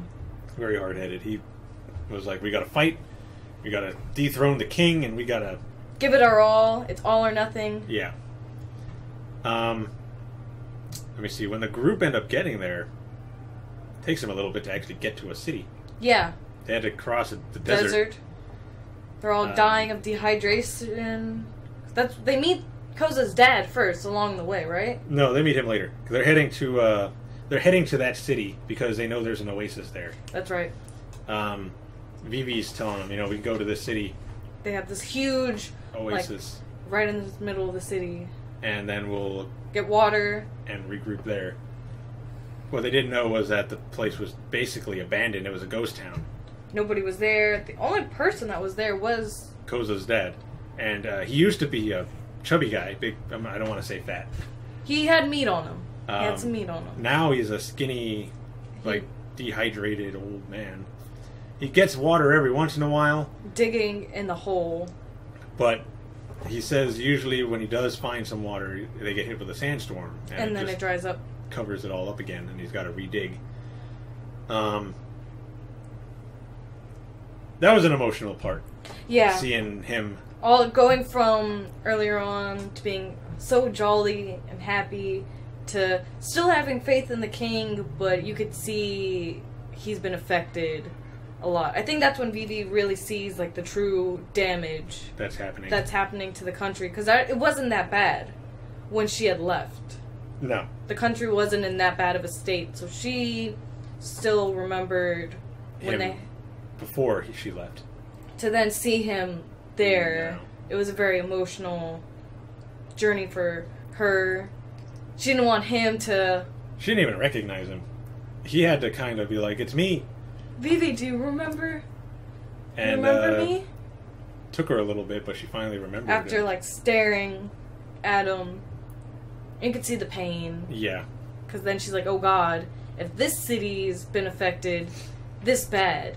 Then what do the others look like? Like just the little cities scattered around the kingdom. Yeah. Because they only go to a few, but you know there's more.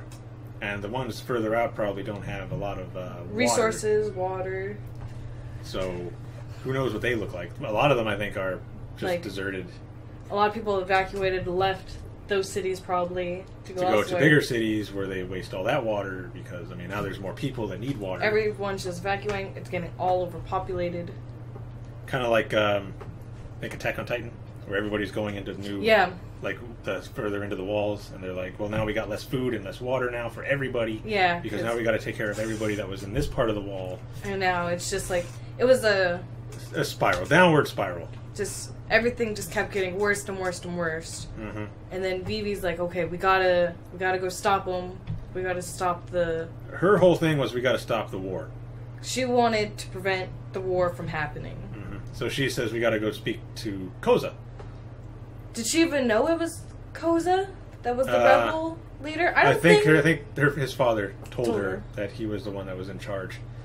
So that's when she's like, we got to go talk to him. Because she knew if she went to go talk to him, she could most likely convince him to stop. That would be their best bet chance of stopping the war from happening. Because she doesn't want anybody to die.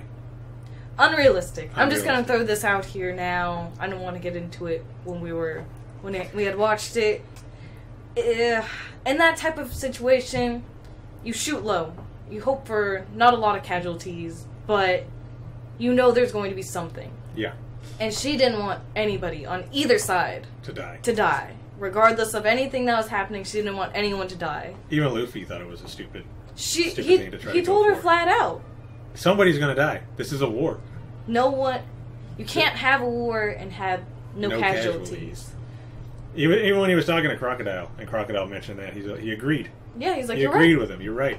It's stupid. But she's my friend. And I'm going to help her out because she's my friend. Mm-hmm. And it's when they're heading to speak with Koza that Luffy stops. Yeah. He just sits down. And everybody's thinking he's just being stupid. And he's like, no, I'm done. Yeah. He's all, look, we gotta actually stop Crocodile.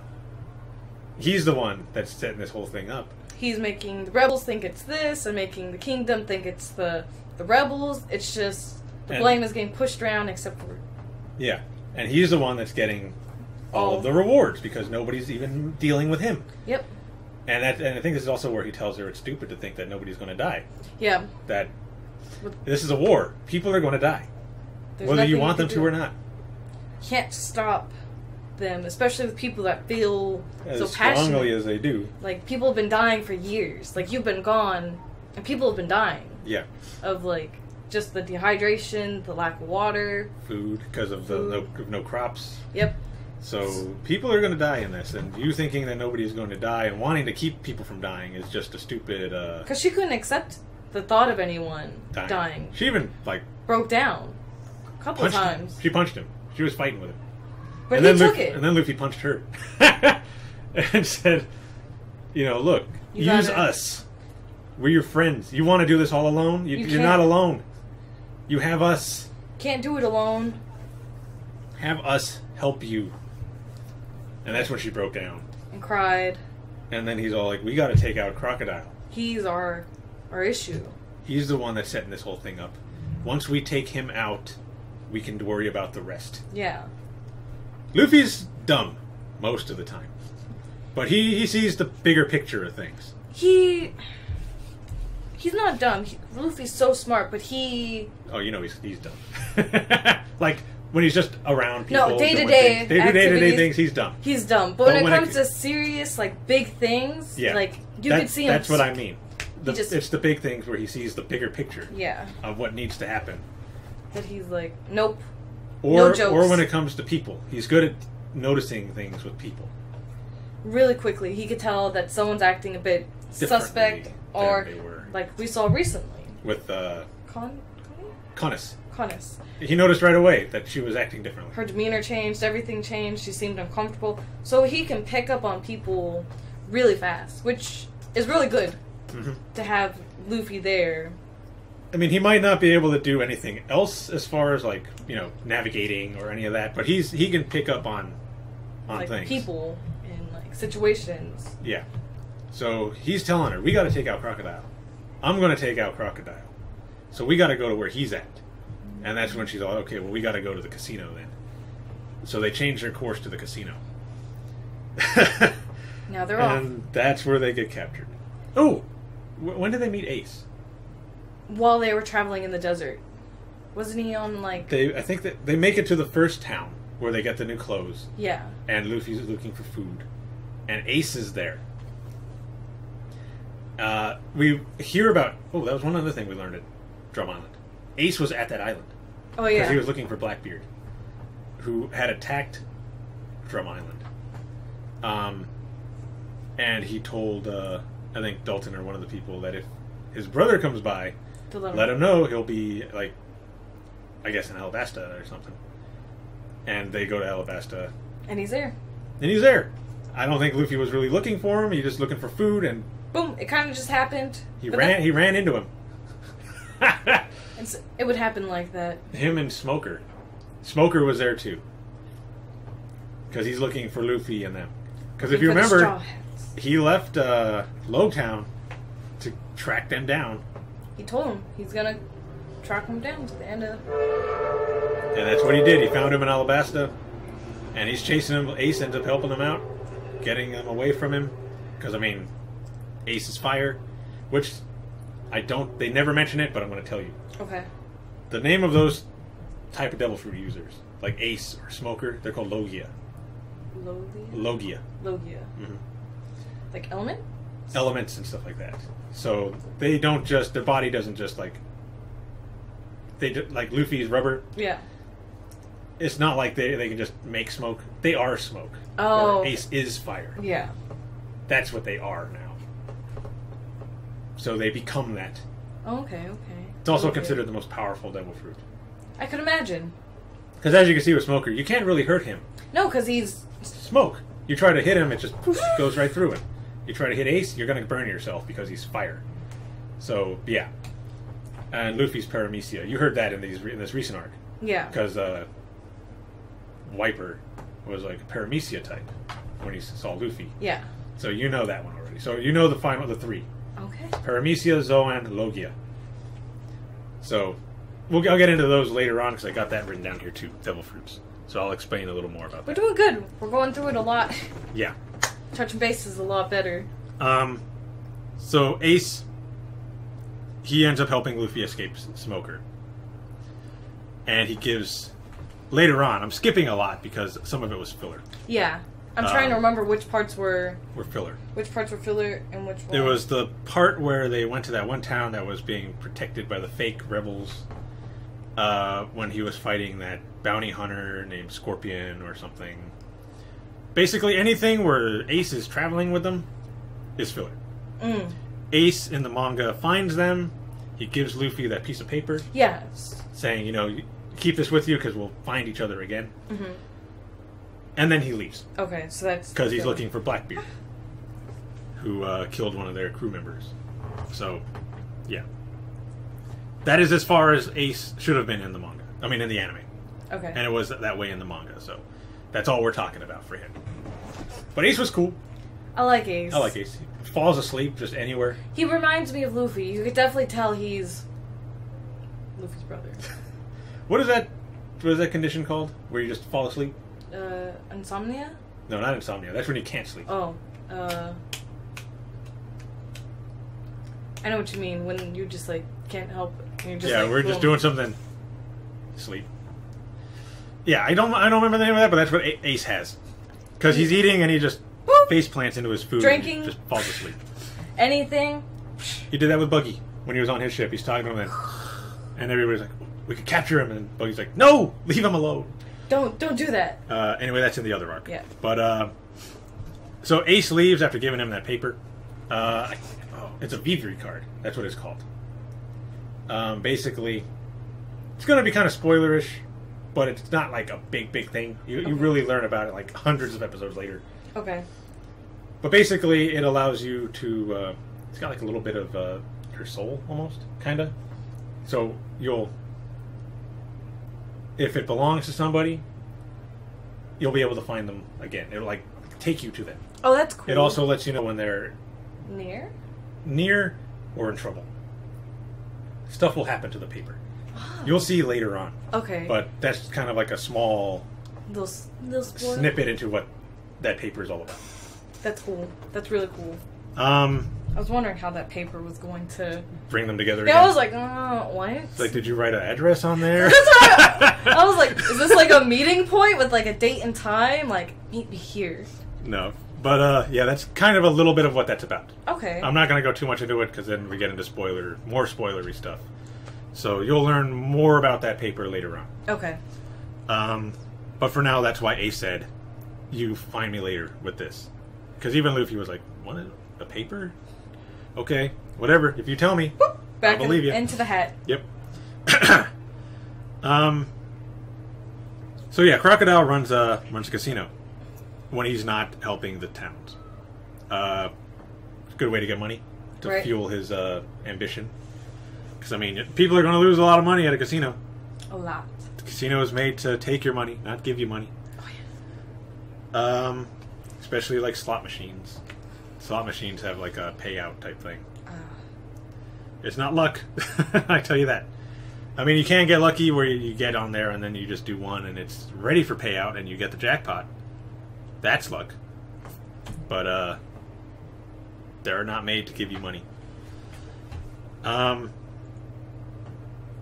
He's already angry at this point because he had his meeting with his guys. Yeah. He brought in all of the higher up members of Baroque Works. Mr. 1. Mr. 2. Mr. 2. Miss Merry Christmas. Yeah, Mr. 4.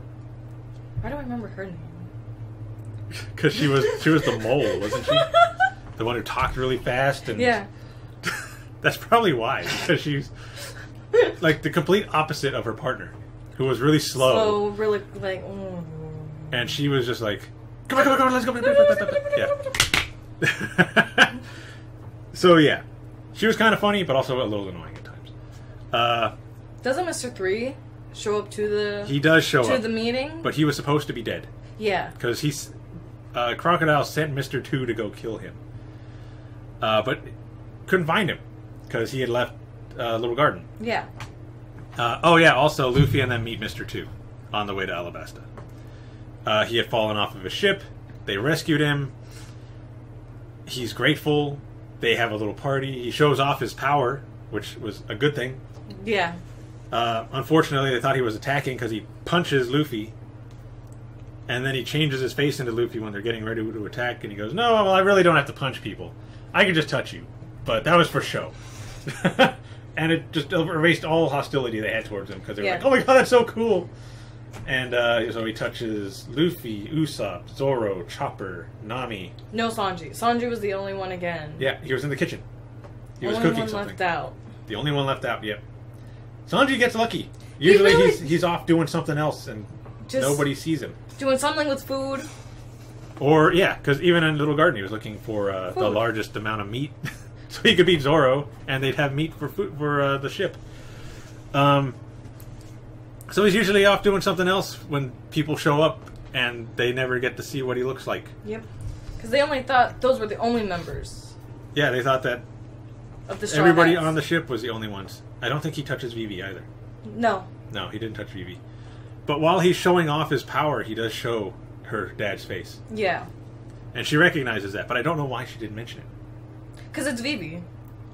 She did not mention it at all until his crew came back, got him, and they left. And they called him Mr. 2. And she's like, oh my god, that is one of Crocodile's guys.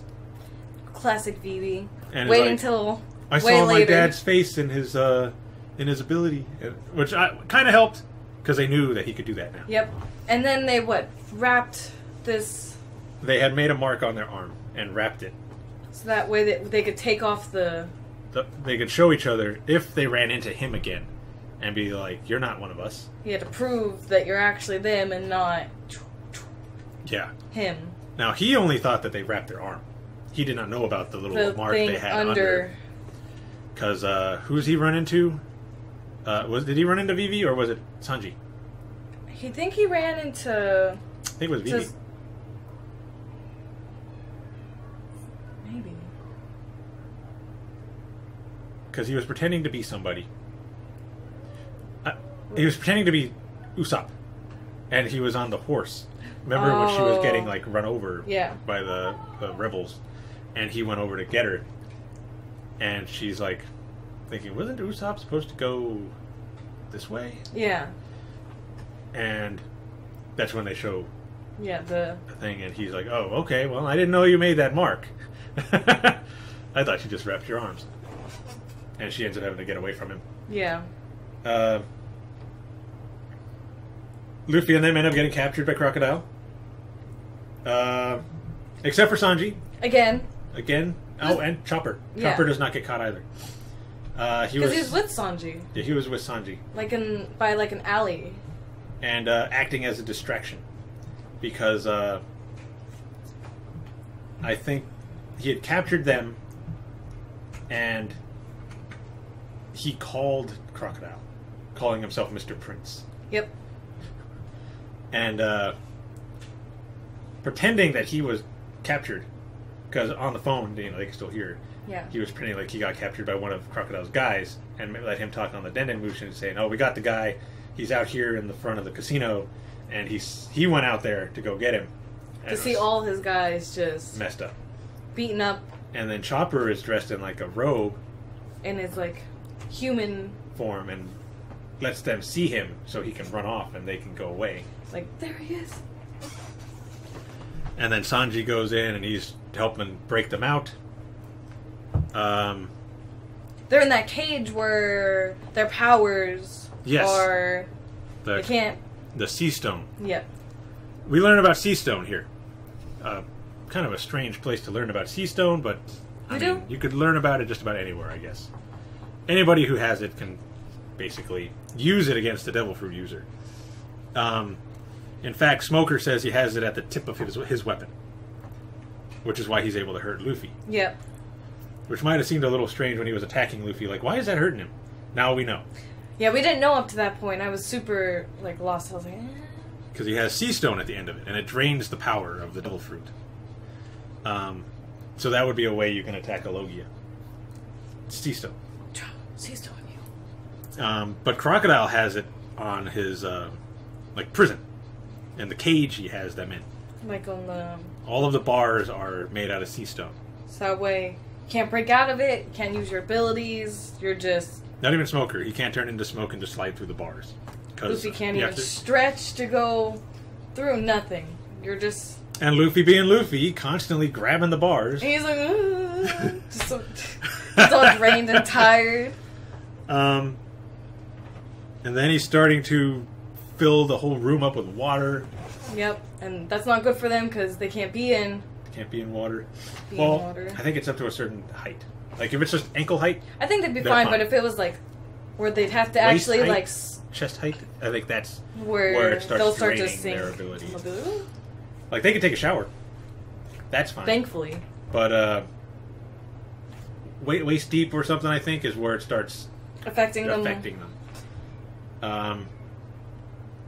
This is when Sanji showed up, beat up a couple of the crocodiles.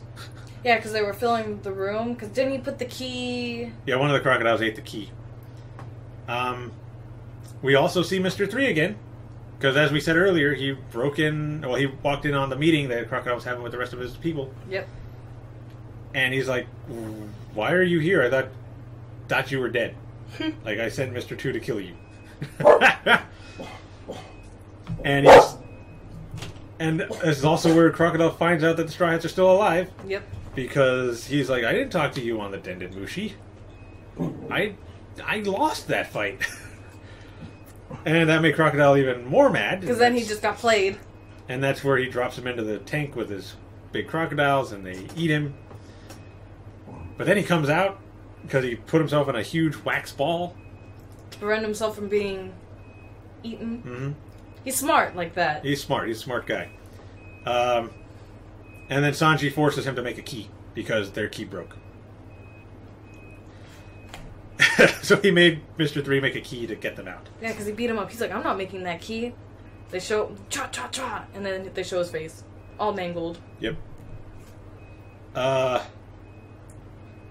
Doesn't, Vivi get out? Yeah, Vivi gets out. Because... Do they know about the bomb yet? Yeah, no. When do they learn about the bomb? I'm trying to remember. When they learn... I think it's pretty close to this, because they all start running out, because they gotta go look. No, I think it's after Luffy's second fight. Because that's when she starts telling them he's got a bomb somewhere in the city. Yep, and we need to get everybody... Yeah, because it was after everybody's fight with the Baroque Works guys. Yeah. Which is coming up. Let's see. So, after they get out, Luffy has Zoro save Smoker. Yeah. And that lets Smoker say, go, get out of here. We're not... you get a pass. Get a pass right now. And they get away, and Smoker tells his guys, look, stop. We'll deal with them later. We have bigger issues right now at hand, not them. Mm-hmm. Oh god, what's the name of his The girl with the short hair and the glasses? Yeah. The one that looks like a Zoro's Tashiki. like old friend? Yeah. She's there too. He puts her in charge. And he goes somewhere. Remember, he leaves. Yeah. He's like, I got something else I gotta do. So you're in charge right now. Just do what you feel is right. You do what justice you feel is necessary. Yep. Which to her is, we're going to capture the Straw Hats. That's what it is at. Mm-hmm. At first. So now we're getting to the big war. Where the rebels, Koza and them decide, you know what? It's time. We're going to load up all our weapons. We're going to go do this. Because Crocodile's plan was set into motion, and they had kidnapped the king. Yep. Mr. 2 took his place, went into one of the towns. And beat up a little kid, right? Beat up a little kid and ordered everybody to be killed. Because but left some witnesses, that way they could go tell... It was the town where the dance powder was dropped. Where it broke open. Yeah. And they were like, what is this? And it was like, now that you all know about the dance powder, I you can't have to let kill you live. Yep, so yep, that's what happened. And then... Then the rebels show up. They have a fight. Mr. 1 and his partner drive a huge ship into the town. With all types of weapons. All kinds of weapons on the ship. Which I would have thought was suspect. Why is there all of a sudden a ship with everything we need? Yeah. Everything they needed. All the weapons for all their people. Yeah, because at first they're like, we don't have enough weapons. And they're like, oh, well, this ship has a ton of them. It was just too convenient. But I think they were so dead set on... Attacking. And they just didn't care. They missed a lot of red flags. Yeah. That something was up. And then that kid that Mr. 2 beat up saw Mr. 2 change back. So then he was like, oh no. I gotta let everybody know. That it wasn't actually him. That kid was a mini hero. Mini, because he comes back later. But at first he gets beat up by Mr. 1. Yeah. And his partner. That kid just had a bad day. He was having a real bad day, but... He helps out later. So when the war starts is when the battles with the Baroque Works guys happen. Yep. Because, they have Baroque Works on both. Well, you got Sanji versus Mr. 2. Yep. You got Usopp and Chopper against Mr. 4 and Miss Merry Christmas. Then we have Nami against the girl. Yeah, the Mr. One's partner. Mm-hmm. And Zoro against Mr. One. Yeah. We had Luffy versus Crocodile. One-sided fight. The very first battle they had. Yeah. And this is also the first time you see Luffy lose. Where he gets stabbed and thrown into the quicksand. Isn't it Robin who Robin saves him, right? And takes him... No, she doesn't take him. Pell shows up. That's right. And she tells him to help him out. Because he's the one that brought Vivi to the country. And he's grabbing onto Pell, and Pell's like, let go. Let go me. Why are you grabbing me? Meat! But yeah, he had his fight with Crocodile. And everybody's like, don't worry. Whenever he sets a sight on somebody, he always wins. And he lost. Didn't. It was pretty devastating to see him lose because he got a hook to the chest. Gut, yeah, like... Boom, like right... And it was going through him. Like you could see him through the back of him. It was ugly to just throw him into... The quicksand. If it wasn't for Robin, that would have been it. He right there. I think he does pull himself out a little, but Robin grabs him with her power and takes him out. She's got her own agenda. She's trying to get her own business done. She is working with Crocodile, but she is not with Crocodile, if that makes sense. She just needs what he can offer her at this time. Same with him. Yeah. He just wants her to help find what's called a poneglyph, which is one of our bullet points. Yeah, we're hitting a lot of our bullet points. Like the top half is pretty... In this arc, the poneglyph is hidden inside of the royal tomb. Mm-hmm.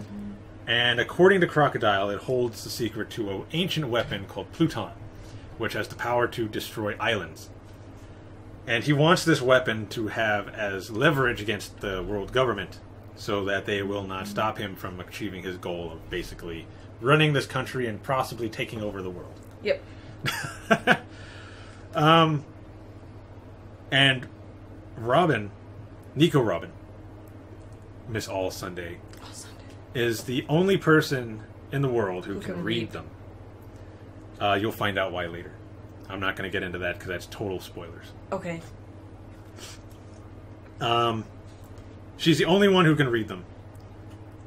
And we actually do see a poneglyph earlier on, but I'm pretty sure it was a filler section. I think it was. Where Luffy, Zoro, and Chopper fall down into that little cavern, and there's just a poneglyph there, and they're like, what is this? They don't really talk about it much, so I'm pretty sure it was just like a filler section. Yeah, because it's never mentioned in like the regular... Nobody brought it up, like we found this stone. Which, if it wasn't filler... I'm pretty sure they'd have mentioned it, yeah. But, she's supposed to read it, get the plans on how to build it, and then give them to Crocodile.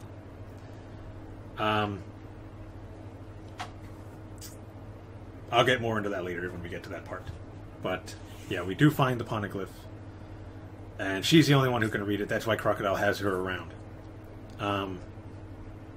And she's only around because she wants to find the poneglyph. Because she wants it. Because her ambition is to learn about... I don't know if they've brought that up yet, so I don't know if I should even mention it. They have not, so... You're I'm pretty positive. They didn't mention anything about poneglyphs and what's going on with them? They did not her agenda for why she personally wanted it. It was left pretty vague. Okay, so she has her own agenda. That's what I'll say. Okay, I was like, wait. That's why I also went. I don't know if they mentioned it so that you could tell me Nope. if they mentioned it or not. Nope. And I don't spoil something. But basically, she reads it and says it's just this country's history, and there's no mention of any weapon, which Cobra was surprised to hear. He was like, "I'm pretty positive there's plans on there for that weapon, and I don't know why you just lied to Crocodile." But she doesn't want him to do it. She's not trying to help him achieve her goal, his goal. She just wants to know the information for herself. She's an archaeologist. She loves information. She likes history and stuff like that. But yeah, the second battle Luffy has with Crocodile is much different because he's figured out his weakness. Agua. Or any kind of liquid, basically. Because when Crocodile stabbed him, and the what? I think the water that he was wearing went onto his hand, and he was able to grab him, and it hurt. Yep. That's where he figured it out. Yeah. I think you figured it out before the fight started. I did. Like, just throw some water on him. Yeah. And I didn't say nothing, You're but like, I was just like, well, maybe she'll still be surprised later. I was surprised I was right. But, yeah, just hit him with water, because it hardens sand. That's how people make sand castles. They put water on it, they sculpt it. It's not my reasoning for why I said throw water on them. No, I'm pretty sure it wasn't. But that's what it does, right? It did. It worked out. I was like, devil fruit? Water? So, Get enough water on them. So Luffy brought a big barrel of water. Drank it. At first, he was just putting it on like his fists, so that when he hit him, it would work, and he could, hurt him. Then he's all like, okay, well, I'm just gonna drink this thing, because this barrel is getting in my way. Yeah. Trying to carry it. He's getting thrown, has to dodge. He's like, what? Drank all the water. He's fat now. He's expanded. Because of all the water he's drank. Crocodile's getting angry because he doesn't think he's taking it seriously. Which always works out for Luffy, because everybody always thinks he's not taking anything serious. I've noticed that everyone that Luffy has fought, big battles or little battles, they always have such low expectations of him because of how he is. Like, he's pretty carefree. He does whatever he wants. He's carefree. Happy. He does not seem too bright. Nope. And I mean, look at him. Does he look threatening? Nope. He does not look threatening. Are we going to have to kick you out, Nubs? Right. And, So, yeah, they underestimate him a lot. A lot. Which has helped him tremendously. Because I don't think he ever expected that Luffy would spit the water at him. And really figure out, oh god, this is now an actual fight battle. So, yeah, he got angry that Luffy drank the water, got really fat, and his hole was spitting out water. And he's like, you're not even taking this seriously, and he charges at him. Yeah. And that's when Luffy spit water on him. Like a big ball of water.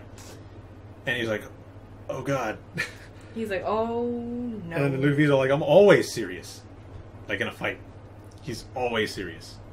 Even if he doesn't seem it, He's not joking around. If he's fighting you... He's 100% fighting you. And he starts beating up Crocodile pretty bad. But then Crocodile starts using his power to the fullest as well, draining all of the moisture out of the ground, turning it into sand. Yeah. Like, in the castle grounds. Everything. With, like, the structure, the statues, everything. Everything just turned into sand. And then... Luffy's sandals, I think, turned into sand. Everything. Anything that he, like, because he touched the ground? Yeah. And anything that was on the ground... that he touched. Turned into sand. So I forget what Luffy did. Like, did he shoot himself in the air? He was hanging off the side. That's what it was. But that was bad because Crocodile found him. Yeah. And then... Luffy tried to hit him with the water again, but he dodged. And then Crocodile drained the water out of him. And then threw him out of the ground, and he just kind of floated down. Because he's got no weight. And then the water he spit up hit him. Saved his life. That was the second time Luffy lost. To the same guy. Crocodile's not somebody... He was no joke. He was no joke. This was the first, I would say... Real fight Luffy had. Like everyone else, it was like, oh, no doubt that he was going to win. Mm-hmm. This was the first time where I was like, he's the main guy, but I'm kind of worried I'm kind of worried for him. He's getting injured, but with each time he fought, he learned something new to use against him, which helped him in his third and final battle fight in, like, the tomb? Yeah, when they were in the tomb, and it was collapsing because Cobra hit that switch. Yeah, to make it all crumble. Yeah, so that he thought it would lock them all inside, but Crocodile was like, I'm made of sand. I'm just gonna like either turn everything here into sand, and I'm just gonna go away and take over the kingdom anyway. And now you just killed yourself. Yeah. So stupid. Back to his bomb, because we talked about the bomb. Yep. He tells Vivi there's a bomb in the town square somewhere that's got in there. A 5-kilometer radius. Pretty much it would destroy the whole town. It would kill everybody. On both sides. No survivors. Not even his own Baroque Works, who he really didn't care about. Who he had on both sides. He had on the rebel side and on the royal. The royal side. They had infiltrated everything. So that way they had every piece of information that came in. He knew instantly. Yeah, like when Koza finally saw what was going on, because he went to the castle. Yeah. And saw Crocodile doing what he was doing. That's when he realized the king didn't do nothing. This was not who we thought it was. We all got played. It was Crocodile the whole time, and him and Vivi are trying to tell everybody, stop. This war is over. Mm-hmm. And one of the Baroque Works guys that was working with the Royal Army shot him. Yeah, shot him. Shot him point blank, which started. If it was point blank, I mean, like, not to kill they him. Were far away. Yeah. They were in the crowd. All they knew was that one of the Royal Guards shot him. And that was war. That just started it again. And Koza's still trying to tell them, no, stop. But everyone's mind was set, both on the royal side and the rebel. Because then what? Didn't someone on the rebel side, when the Baroque Works, on that side too, didn't they shoot? Yeah, they shot back at the royal. They shot back at the Royal Guards. So then it was what Vivi didn't want happened. A lot of people died. Yeah. Because no one. She was screaming at the very top. Yeah, after the bomb had gone off, after Pell had grabbed it, dragged it up into the sky. Oh, let's talk about Pell and that tug at the heartstrings. Again, silence. Can't hear Vivi screaming. All you hear is the ticking of the bomb. Tick. Which I think was worse because... And then his little inner monologue about how he's a protector of the kingdom. And he was going to protect her. It started to get me again. It was very... Despite the fact that he did not die, which I'm going to say, he should have died. It would have been much better if he'd have died. This is my question. How did he survive the blast? I'm going to tell you what Oda says. Okay, because that's something that's kind of I've been waiting for this discussion so I can ask because it's kind of bothered me.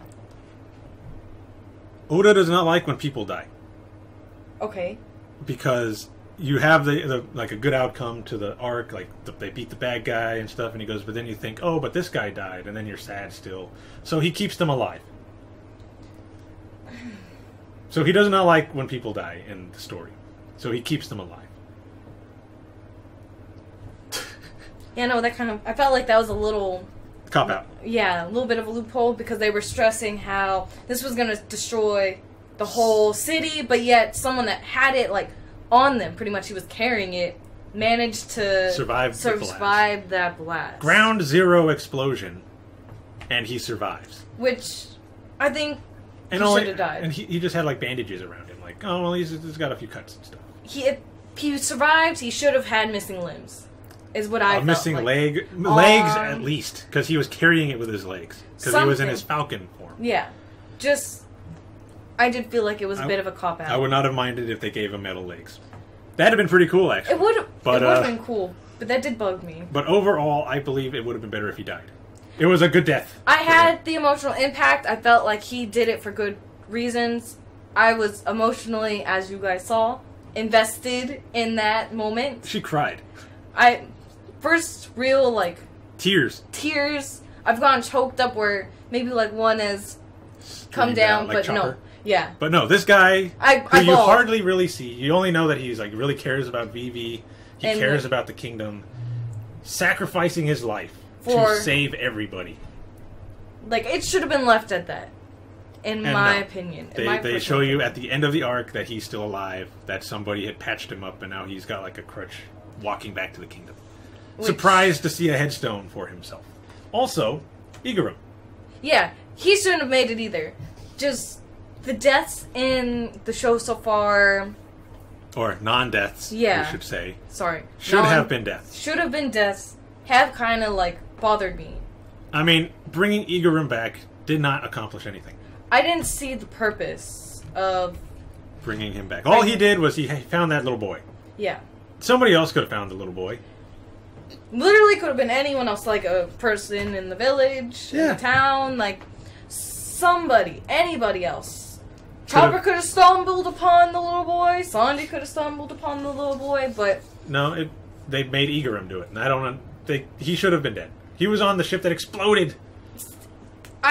Another point, like ground zero explosion that somebody survived, and he didn't even look injured. No, that's what bothered me. Is like, if you're going to kill somebody like that, where alright, there's no feasible way that they should survive. That they should survive this with as little damage as both characters walked away with. They should have been severely kind of like damaged, missing limbs, but for them both to walk away seemingly fine. Yeah. They would heal up and go back to their daily lives. Where nothing would be affected. Both bombs, too. Yeah, both of them bombs. Where you're like, that doesn't really seem plausible. Like that would work. And that did kind of bug me a bit in this. Oh, you have no idea how angry I was the first time I saw that Pell was still alive. It really bothered me, because I get where he's coming from. You don't want people to die, but sometimes in a good show, you need people to die. In an arc like this, where there were so many stakes to be lost. So many lives to be lost for none of the main people to be really affected. I feel like it may have had a bigger impact if they would have stayed dead. Oh, it definitely would have. I would have been upset, but I would have. Understood he went out like in a good way. Like it was a good death for him. Really good, honorable deaths for both of them. Both trying to protect Vivi. So I understood it. I appreciated it. I felt they both died honorably, but I didn't like that they survived. That they survived. It did bug me, and it still bothers me. Igaram didn't bother me as much. Like, it bothered me that he survived, but when he died, I was like, oh, well, okay. We lost that guy. No, the fact that I cried for Pell for him to come back made me mad. I shedded tears on the camera. Yeah. Pell was a tough one, because you actually feel bad that he died. And you see Vivi's pain, because she knows. He's dead. He's dead. Like, there's no way. And then he just to be like... Just to stroll back in. And to make it seem like it's not him by doing a silhouette type of thing. Come on, people. We know. We know it's him. He's going to his stone bandaged... It's just... Then we still know his voice. Yeah. It's him. So, had to throw that in there. You didn't have to try to hide it, that he was still alive. Didn't hide it very well. No, they didn't. So yeah, get used to that. There's going to be more arcs where that happen. But there are going to be some arcs that surprise you. Okay. That's all I'm going to say. Alright. But yeah, death in One Piece is pretty up in the air when it comes to, like, you have a very emotional death and you're like, what is he still doing alive? Yeah, see? Yeah, Pell was the big one, and... He was the biggest one? That's... Just because... I know for me, like I said, when I first saw it, I was super angry. Because I was...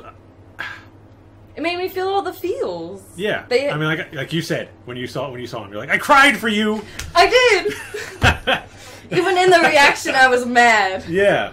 You get angry because you're like, why is he alive? For as much as they stressed how bad that bomb was going to be, for him to be able to walk away from it, I'm like, well, how bad would have the blast been if they wouldn't have found it? Yeah. If he was right there carrying it and walked away fine. How many people would have actually died? That's what I started thinking after that. And I know it's supposed to be he's the strongest warrior in the kingdom, but this was a bomb that was supposed to take out the entire city. The whole city. So 5 kilometers. I don't care how strong you are, that's a big... That's a powerful bomb. For it to be right there. That's like a nuclear bomb. So, that did... Yeah, he should have died. It would have been sad, but it would have been a good death. It would have been a good death. I would have been happy with him dying that way. It was the best way for him to go. Weird as that sounds. It would have been the best way for him to go. It would have been the best way, yeah. And Igaram, I would have gone either way. I didn't care. He didn't really affect me. We didn't have too much with him. Well, like, no, we got blown up immediately. We saw backstories with Pell and Vivi. Like, even when he's going up into the sky, you see him... And it's in no sound. You just see him, happy moments. Them going to the hidden base, which really starts making you feel... Yeah. All types of feels. So with Igarum, you knew he was protecting her, but that was it. You didn't get all the, like, how much he actually really, like, loved and cared for Vivi. Not like Pell. They stressed how much he cared for her. No, we knew. We knew the love was real. We had backstories from other episodes with him and her. Then this one, they threw in some stuff with him and her. So there was no doubt in our mind that he really cared about Vivi and the country. And then to sacrifice himself and then live.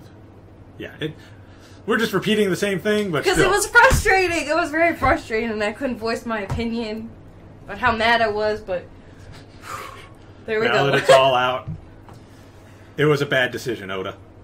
That's all I'm going to say. You should have left him dead. I know you don't like death in your show, but sometimes it would have been a good death. Yeah, it's worth it. So there goes one of our check marks. Well, goes a lot of our check marks.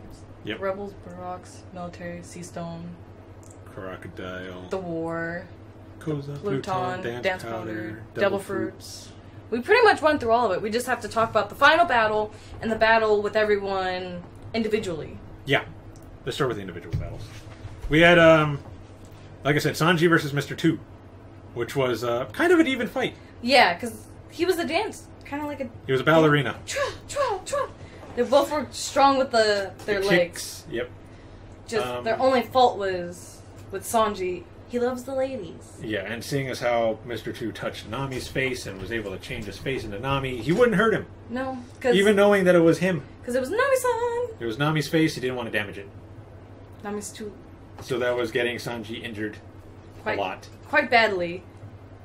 Until... What did... I forget. He figured out a way to get him to keep touching himself with his other hand to change his face back. Because I think it's his left hand changes it to whatever he wants, and his right hand changes it back. Yeah. Something like that. It could be the opposite, but it's one of the hands.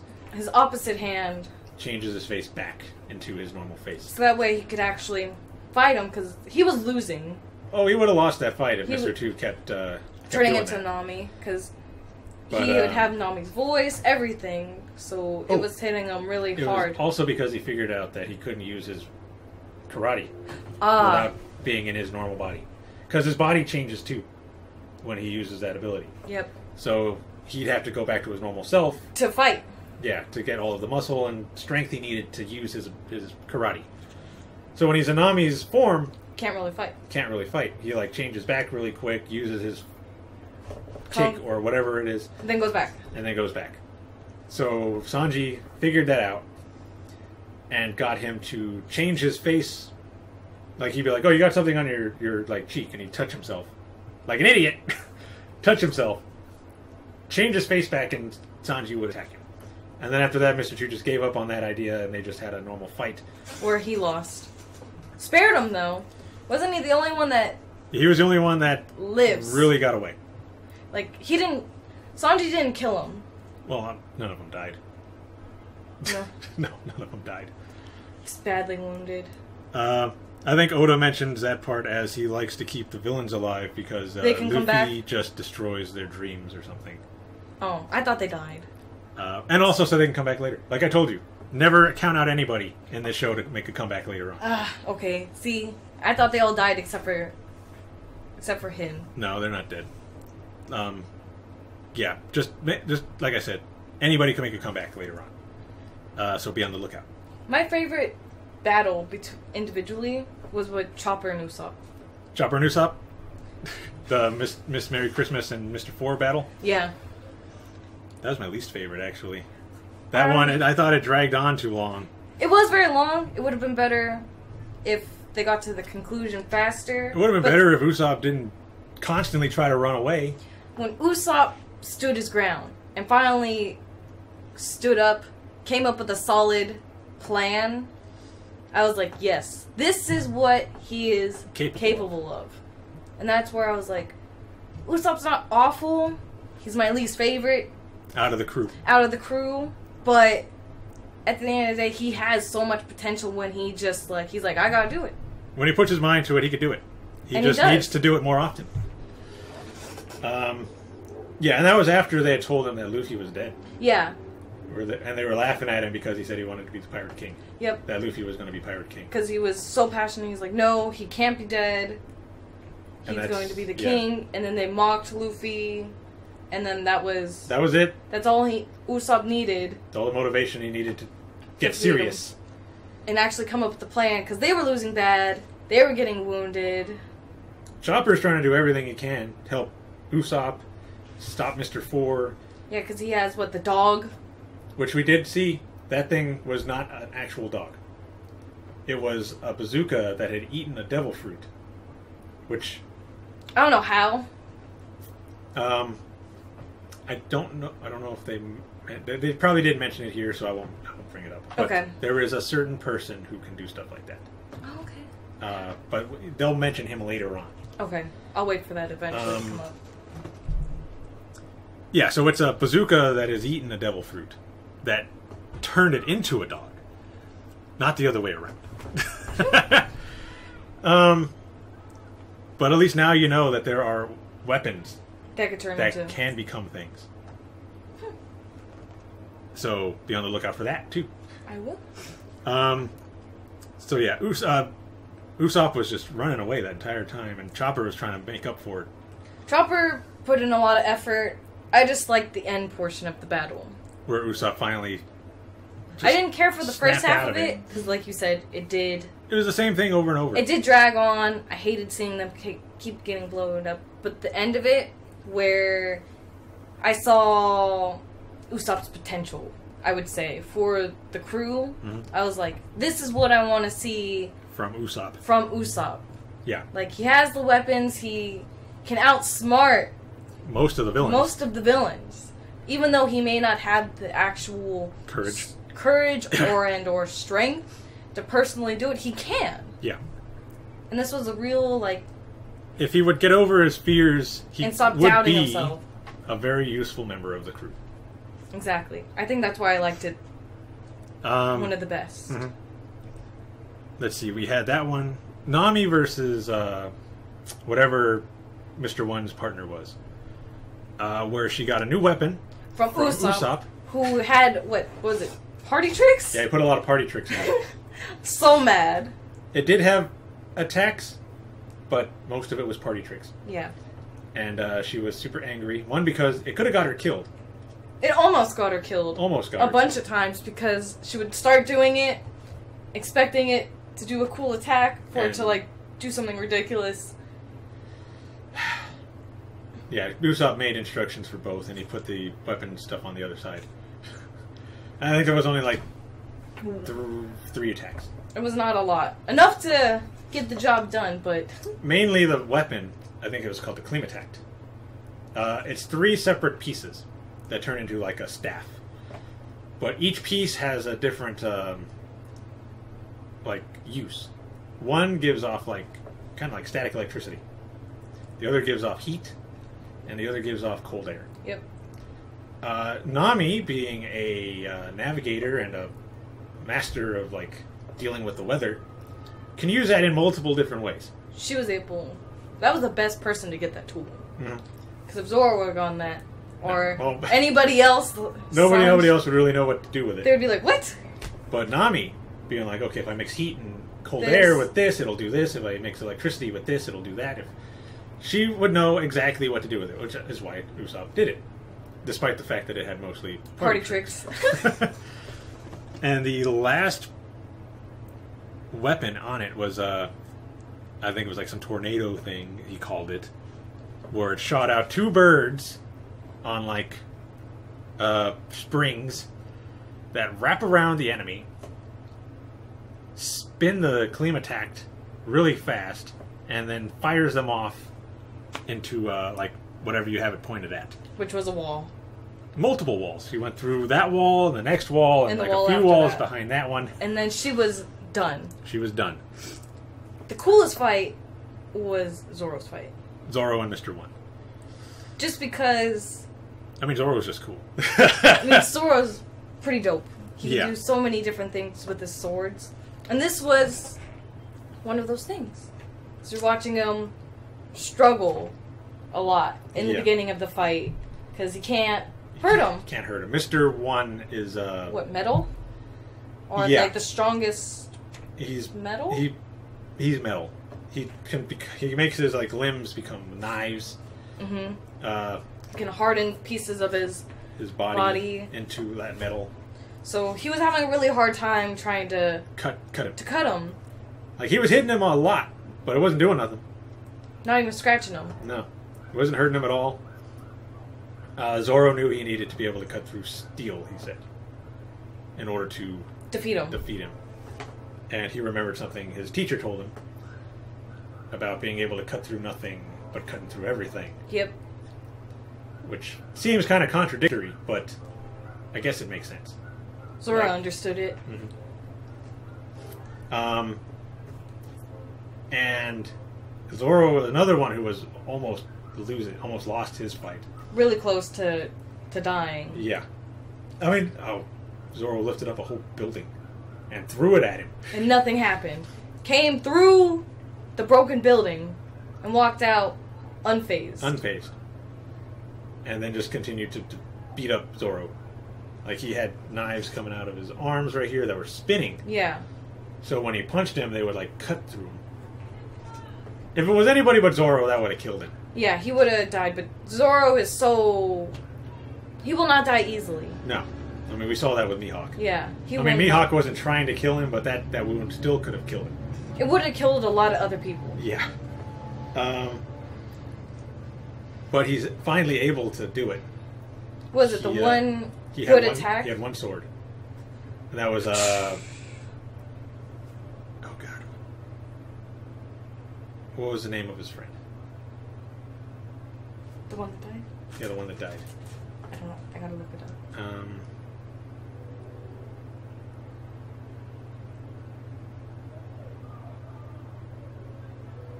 Trying to remember her name. I just saw a reaction with her in it not too long ago.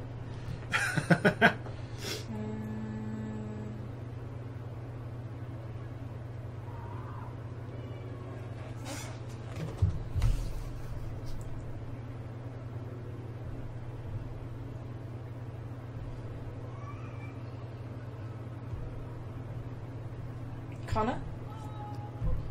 Kuina? Is it? Mm-hmm. I'm probably pronouncing it. Kuina. See? Pronouncing it wrong, but I found... Yeah, I was like, that don't sound right. Okay, Kuina. It was her sword. Yeah. That was able to cut through the steel. Yeah. Before he like brought it out, tried to cut some like tree branches, and it did nothing. And then he cut straight through a rock. Yep. And then he was able to, with one attack, defeat him. All he needed was one. Mr. One's charged at him. Zoro used one of his one sword techniques, and just boom. And that was it. And it was over. That was their fight. So we did what? Nami's fight. That was everybody's fight. Yeah. So everybody's. Now, Luffy's final battle with Crocodile. Man, it was intense. The entire thing is collapsing, falling apart. Robin is on the ground because Crocodile stabbed her. So she's dying. Once she told Crocodile that there was nothing on the poneglyph about Pluton, he's like, all right, well, our agreement is over now. Yeah, she knew, though, because she had, water? Yeah, she had a vial with some water on it. So she was going to use that against him and kill him, because she had a knife. Yeah. But she missed, right? He dodged it? He dissolved into sand, and it missed him.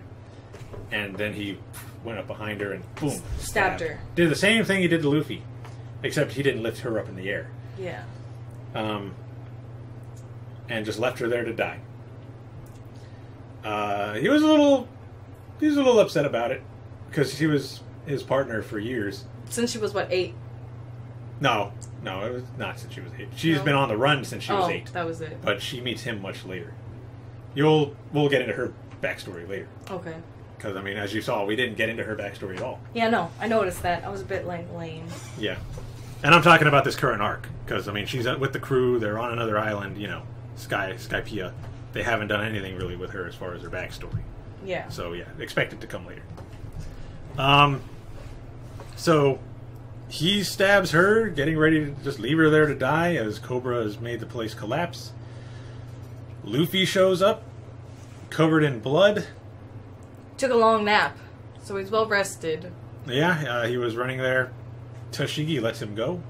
Yeah, because she had a decision to make. She had a fight with Robin, and Robin basically defeated her and all the little marine guys she had with her.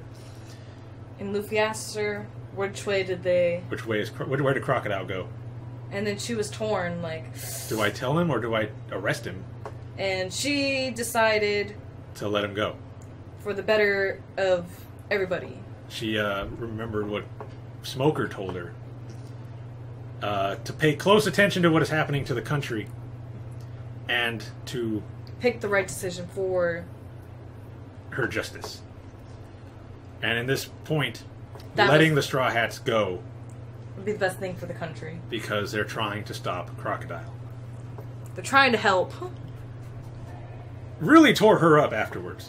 She was an emotional wreck. Mess. The last time, up until we've seen her, she's been distraught about her decision and letting him go. Yeah. Because she's supposed to capture bad guys. Not let him just go away. So she's still internally, to this point, struggles with... the decision she made. Even though she knows it was the right one. But, yeah, she sends Luffy off into the right direction, thankfully. Yeah. Thankfully, Luffy didn't show any of his bad direction taking in this episode. Thank God. He finds the place, but then collapses and takes I'm going to say a couple-minute nap. Because, I mean, I think they only had like 5 minutes to find the bomb. Yeah, 5 minutes. And he woke up before the bomb went off. And is running down into the cavern to get to the Crocodile. He doesn't find Crocodile till after the bomb goes off, but I mean, we all know what happened there. We had a 15-minute discussion about that. Well, we weren't supposed to be talking, but he finds Crocodile, and Crocodile thinks, oh well, nothing's going to happen because he doesn't have his water anymore. Yeah. But Luffy punches him anyway because of the blood on his hand. Which shows any liquid will work against him. They continue their fight. Luffy has actually got the upper hand this time. And Crocodile reveals another thing he has with his hook. What is it, like poison? Yeah, he takes the cover off of the hook and it's got like holes in it with some kind of scorpion poison. And basically it's super, super deadly. So you hit a rock with it and it started melting the rock. He's like, if you get scratched with this, you're basically done. This fight is over and I've won. He does end up scratching Luffy. And it does look like Luffy's about to... meet his end. But he doesn't. Luffy just powers through it. Because Luffy's... determined. He's like, I'm not gonna lay down. I'm gonna kill you.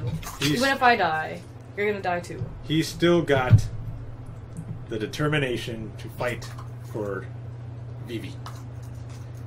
And Crocodile even asks him, why are you, fighting so hard? For this country. For this person. Because it's my knock. Yeah. She's his friend. And he wants to see her... happy. You're not making her very happy, Crocodile. No. Crocodile doesn't understand any of that because, I mean... yeah, because he's a typical pirate. Yeah. He's a typical pirate. He's not like Luffy and the rest of them who live off of each other's happiness and goals and stuff like that. And that's when he shows another thing he has with his hook. He reveals a knife. She just got too many tools. I was like, oh my god, if this guy pulls out one more thing with that hook, I'm gonna rage. It's also a bomb. No, I don't know.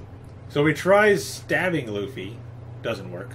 He only uses one attack to try to stab him, and Luffy says he doesn't care who he is, because at this point, Crocodile's just thinking about the whole situation that led up to this. Yeah. Hearing about the Straw Hats, them being on the island, in the country. He's like, these are people I haven't even heard of. Like, I never heard of you. You just came out of nowhere. Yep, I had no way to plan, prevent. And he's like telling him, like, you were just some random pirate who just came out of nowhere. Like, do you even know who I am? And like tries to attack him, and Luffy's like, I don't care who you are. I'm gonna surpass you. And like kicks him up into the air.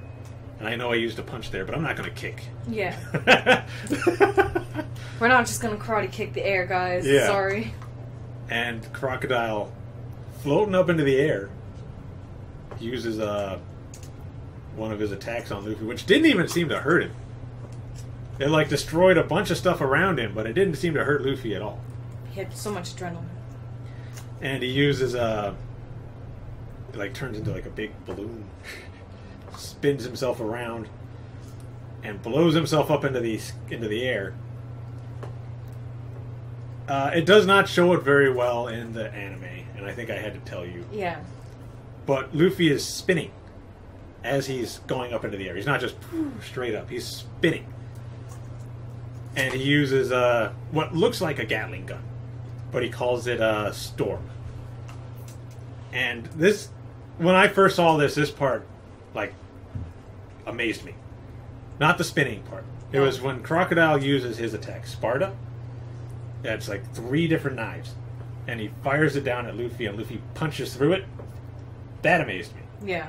Because knives are supposed to cut Luffy. Yeah, it's supposed to be done. So I'm like, okay, what's Luffy gonna do? And he punches right through it and goes through the sand and hits him in the face with one of his punches.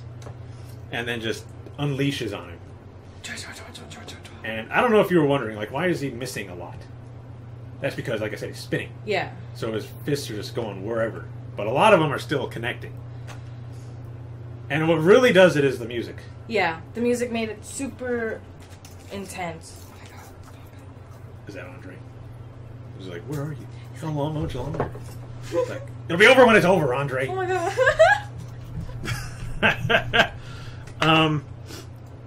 Yeah, the music really like does amped it up. One Piece is really good at picking music for specific scenes, or lack of music for specific scenes. They know what to do, when to have audio, and when not to have audio for the best effect. Yeah, because that song gave me goosebumps as it's playing, and Luffy's beating the bejeebus out of Crocodile through bedrock up into the city. Yeah. And you saw how thick that was. Yeah. And he just punched him through it. Finally defeating Crocodile. It did not stop the war, though. It was pretty much too late for that. Vivi she sees Crocodile up into the sky. Yeah. And that everybody is still fighting, and she's screaming from the clock tower. Yeah, to stop. But nobody is listening. Because they can't hear. It's too loud. There are too many people screaming and fighting and gunshots and all kinds of stuff. And then it starts to rain. And then everyone stops. Well, they're all taken in the rain. Like taken back. Like, oh my god. It rained. It's raining. And then they notice Vivi is screaming. And she's able to tell them, stop, and they don't want to listen. They're going on about how they've attacked them and this and that. Like when they attack Koza. Mm-hmm. Koza's even telling them, no, this war is over. It's done. It's not what you think. We've all been lied to. Igarum shows up with the kid. Yep. And the kid tells them that there was some strange ballerina guy who changed his face into the king, and we've all been lied to. And then everyone is like, well, dang. Guess we'll put our weapons down. Right? The ultimate, like, And then it's like, well, now everybody's got to try to live with each other. After all that hostility, damage, I mean, everybody, they were trying to kill each other.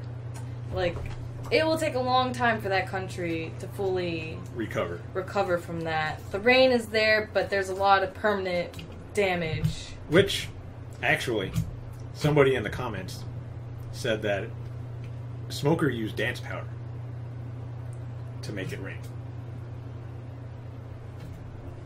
Is that proven? Did Oda say that? I don't know.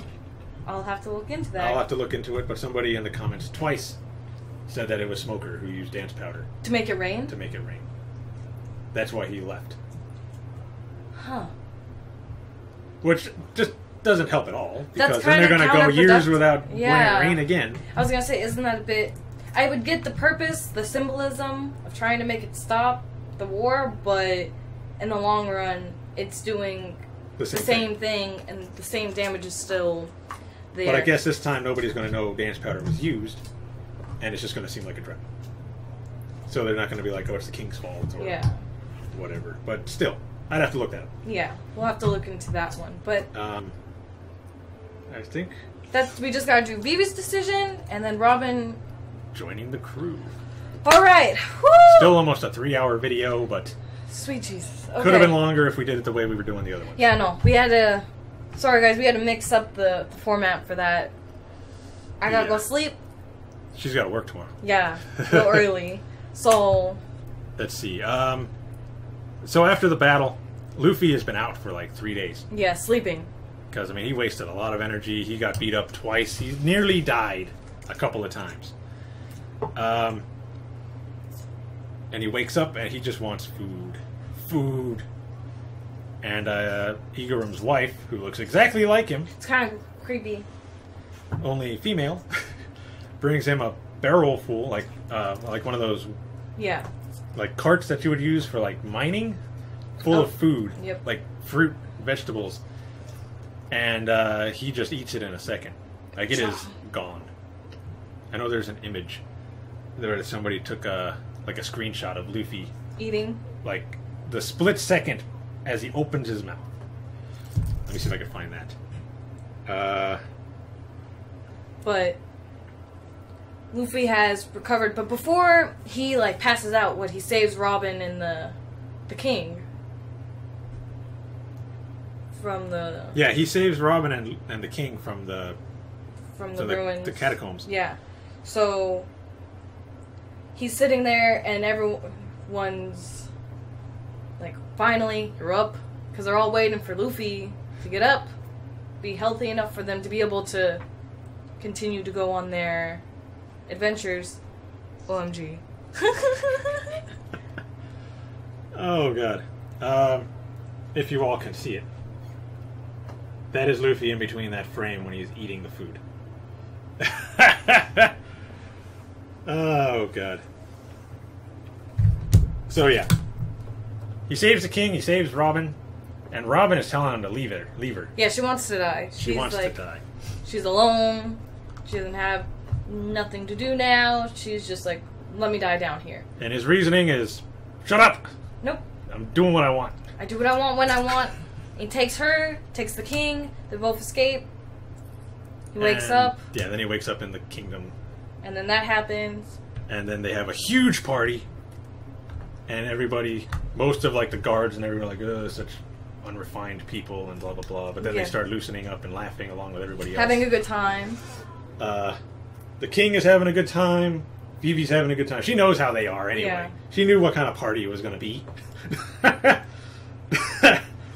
And the Igorum's wife, the chef, is taking Luffy's appetite as a challenge. Yeah. Because he's saying, oh, I could eat a lot. And she's like, oh, well, we'll see how much you can eat. And she's just cooking up food and food and food. She's and just not stopping. And neither is Luffy. He's not stopping either. I think Luffy wins. He does. Luffy ends up winning that. Then they have a bath where Nami shows off her stuff. Yeah. Because everybody's peeking over the side. Being creepers. And I think she said it's going to be, 5 million each? Mm-hmm. Per person. That's all. And then, boop. And then they all collapse. And I actually seen people ask, why did Luffy, get a nosebleed and collapse when he hasn't shown any interest at all? Because it's still... And Oda's answer, because he actually answers this, was Usopp has a bad influence on him. Because they're the same age, he basically does what Usopp does. So since Usopp did it, he did it. Got it. Which doesn't seem like a good answer to me. Yeah. A lot of Oda's answers just seem like that don't make sense. But it's Oda, so it's Yeah, okay. so whatever. I'll accept it because, I mean, he actually answered it, so it's canon as to why Luffy acted that way when he hasn't shown any interest in women at all lately. At all. Cobra thanks them, actually bows. Like on his hands and knees to them for saving his kingdom. And Vivi. His daughter, everyone. And as they're getting ready for sleep, Nami's like, look, we gotta talk about how we gotta leave because we can't stay here much longer. The Marines know we're here. Everyone knows we're here. They let us go, but they're not gonna back down this time, and it's just gonna be trouble for Vivi and the kingdom, knowing that they're harboring pirates. So then they ask Vivi, do you want to join come with us? Do you want to join the crew? And this is where Vivi is torn. She has a tough decision. And they tell her, this is when we're going to leave, where we'll be at. We're going to pass this point. At this time. So if you're there, we'll... know you want to join us. If not, then we'll continue to go on our adventures. And then it's Vivi sitting up all night, pretty much. Thinking about it. Because she likes being with them. They're fun to be around. It's her friends. They've been through a lot together, but she also loves her country. Yeah. And her people. And she wants to make sure that they're all safe and okay. Because they have a lot of stuff they have to repair. Mm-hmm. A lot of relationships between people. Seeing as how I'm sure friends were trying to kill friends. Yeah. Because who knows if people know the guards. They could know the guards. They're around all the time. And the next day was Vivi's big speech, her return speech, her coming of age because she was finally going to be old enough to take over if something happens to Cobra. And you hear her on the loudspeakers talking, but it's not her. Nope, they have Igaram, again, dressed up as Vivi. He cannot play Vivi, guys. OMG. You need to stop with that. And nobody was fooled by it. They were throwing stuff at him. Like, what are you doing here? Where's Vivi? We want Vivi! And Vivi is actually She's at the location. So that way she wanted to look at them while she's talking to them. Because even though she's addressing everybody, she's also addressing them specifically. Because some of the things she was saying to them. The people were like, who's she talking to? Yeah, like they didn't understand what she was referencing. Because she was talking to the whole crew. And she was pretty devastated. Yeah. She wanted to go, but she can't. She has to stay behind and take make care of her country, her people. They can rebuild and they can grow. And the only way she could do that is if she stays.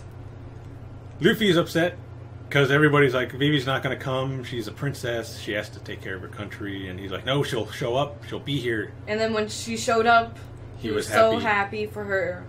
That she was going to be joining them. But then she says, I can't go because I got to take care of my country.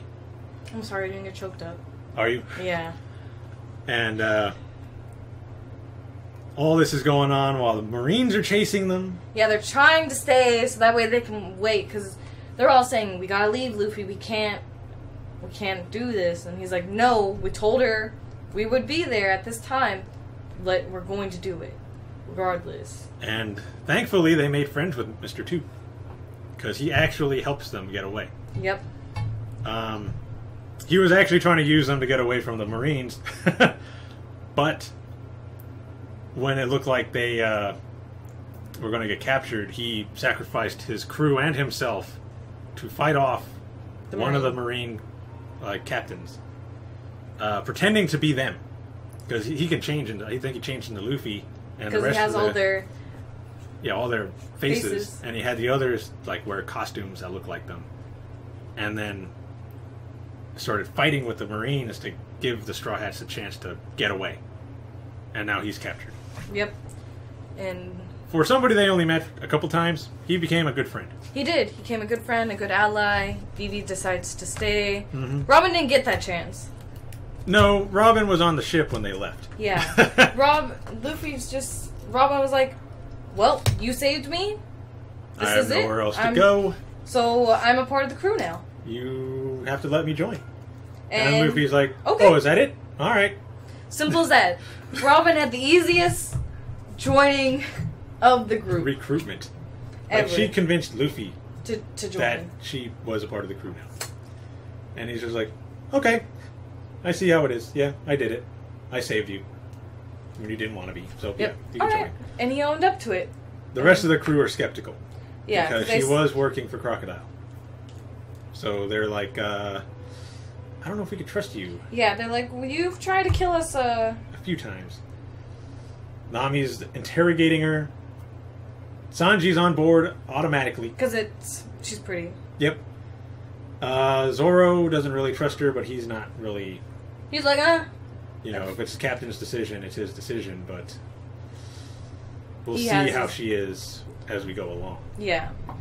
And Chopper... Chopper and Usopp are kind of the same. They don't trust her, but they're going with it. Yeah. So yeah. Robin has joined the crew at the end of the Alabasta arc. And we had a few like filler like arcs. But they're filler, so we're not going to talk about those. So yeah. Finally. Overall, I think this is one of my favorite arcs. Sagas. There's so much that happens. There's so much that's explained about the world of One Piece and different things that happen. Like, we get more information on the devil fruits. We get more information on, like, the poneglyphs. So, like, we didn't know about those at all. And now we're introduced to those. It was a very informative arc. I mean, saga. Like, this whole saga was very informative, and I can appreciate that, because now with future things, I now know what's going on better with certain things. Yeah. Also has my favorite villain, Crocodile. I've been wanting to cosplay that guy forever. Yeah. But I have not been able to. Let's see. Overall, compared to from this saga to the East Blue Saga, which one did you like better? This one. You like this one better. Was it because we weren't just gathering crew members and we actually had a big adventure? It was a little bit of everything. I liked the information. It was very informative. I liked the fights because there was a lot more action, a lot more fights. We had good heartfelt moments. It had a good mixture of what I liked from the first saga, and they put it into here and they made it better. Yeah. Cool. And I know your favorite character is Chopper. There's no denying that. Your favorite character is Chopper. Yeah. Let's see. Character development. Did you think there was a lot of character development for everybody? Oh, yeah. I think everyone developed a lot. Yeah. Usopp developed the least, but he showed promise. And Chopper, he had very little time to develop, but he showed that he's willing to do whatever it takes for them, for the crew.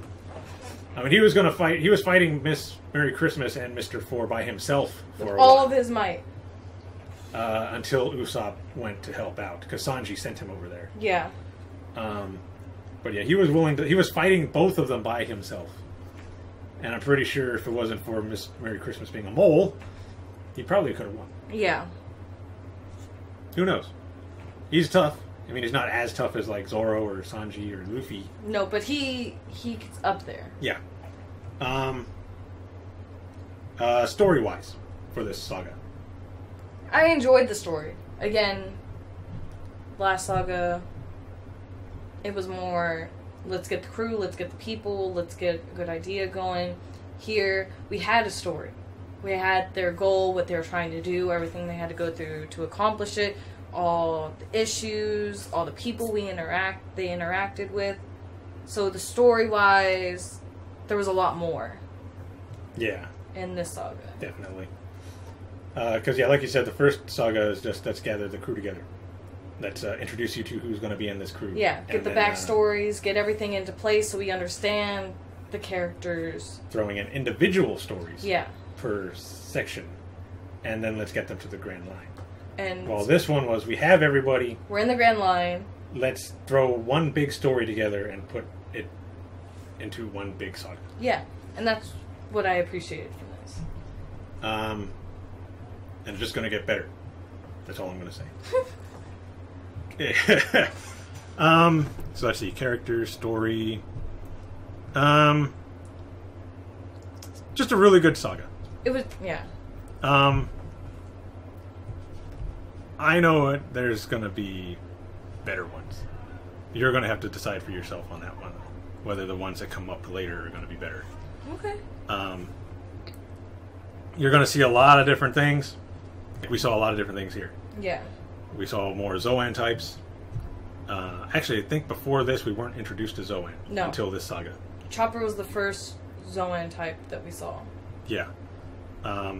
We were introduced to Logia with Smoker at the end of the saga last time. Yeah. But we didn't know what it was called. Yeah, what it was. There was a lot of information. Yeah. But overall, really good saga. One of my favorites. It's not my favorite, but it's one of my favorites. With my favorite villain. So, yeah. Cool. And I know a lot of it, we were kind of like dozing off. But we paid... Despite that, we paid attention. We paid a lot of attention, even though some episodes we seemed extra tired. Same now. Even if we look tired, I've seen up to a lot of this. Belle is paying attention, so she's good. I'm good. Yeah. And even if she's not, I explained to her what she missed. Like, oh well, you were kind of dozing at this part. This happened. Yep. Hold on. Okay. So yeah, that's basically it. We will do another discussion for the Skypiea saga after that is over. Yep. I think we still got a few months for that. Stop breathing heavy, Nubs. So yeah, if you enjoyed this, be sure to hit the like and subscribe button so you can get updates on our releases. Check out our Facebook, Twitter, and Instagram for anything else we decide to post. And check out our Discord where you can chat with either of us or any of our other subs. And it's also a good place to go to see if there are any updates to the channel. So, till the next time. Bye. Bye.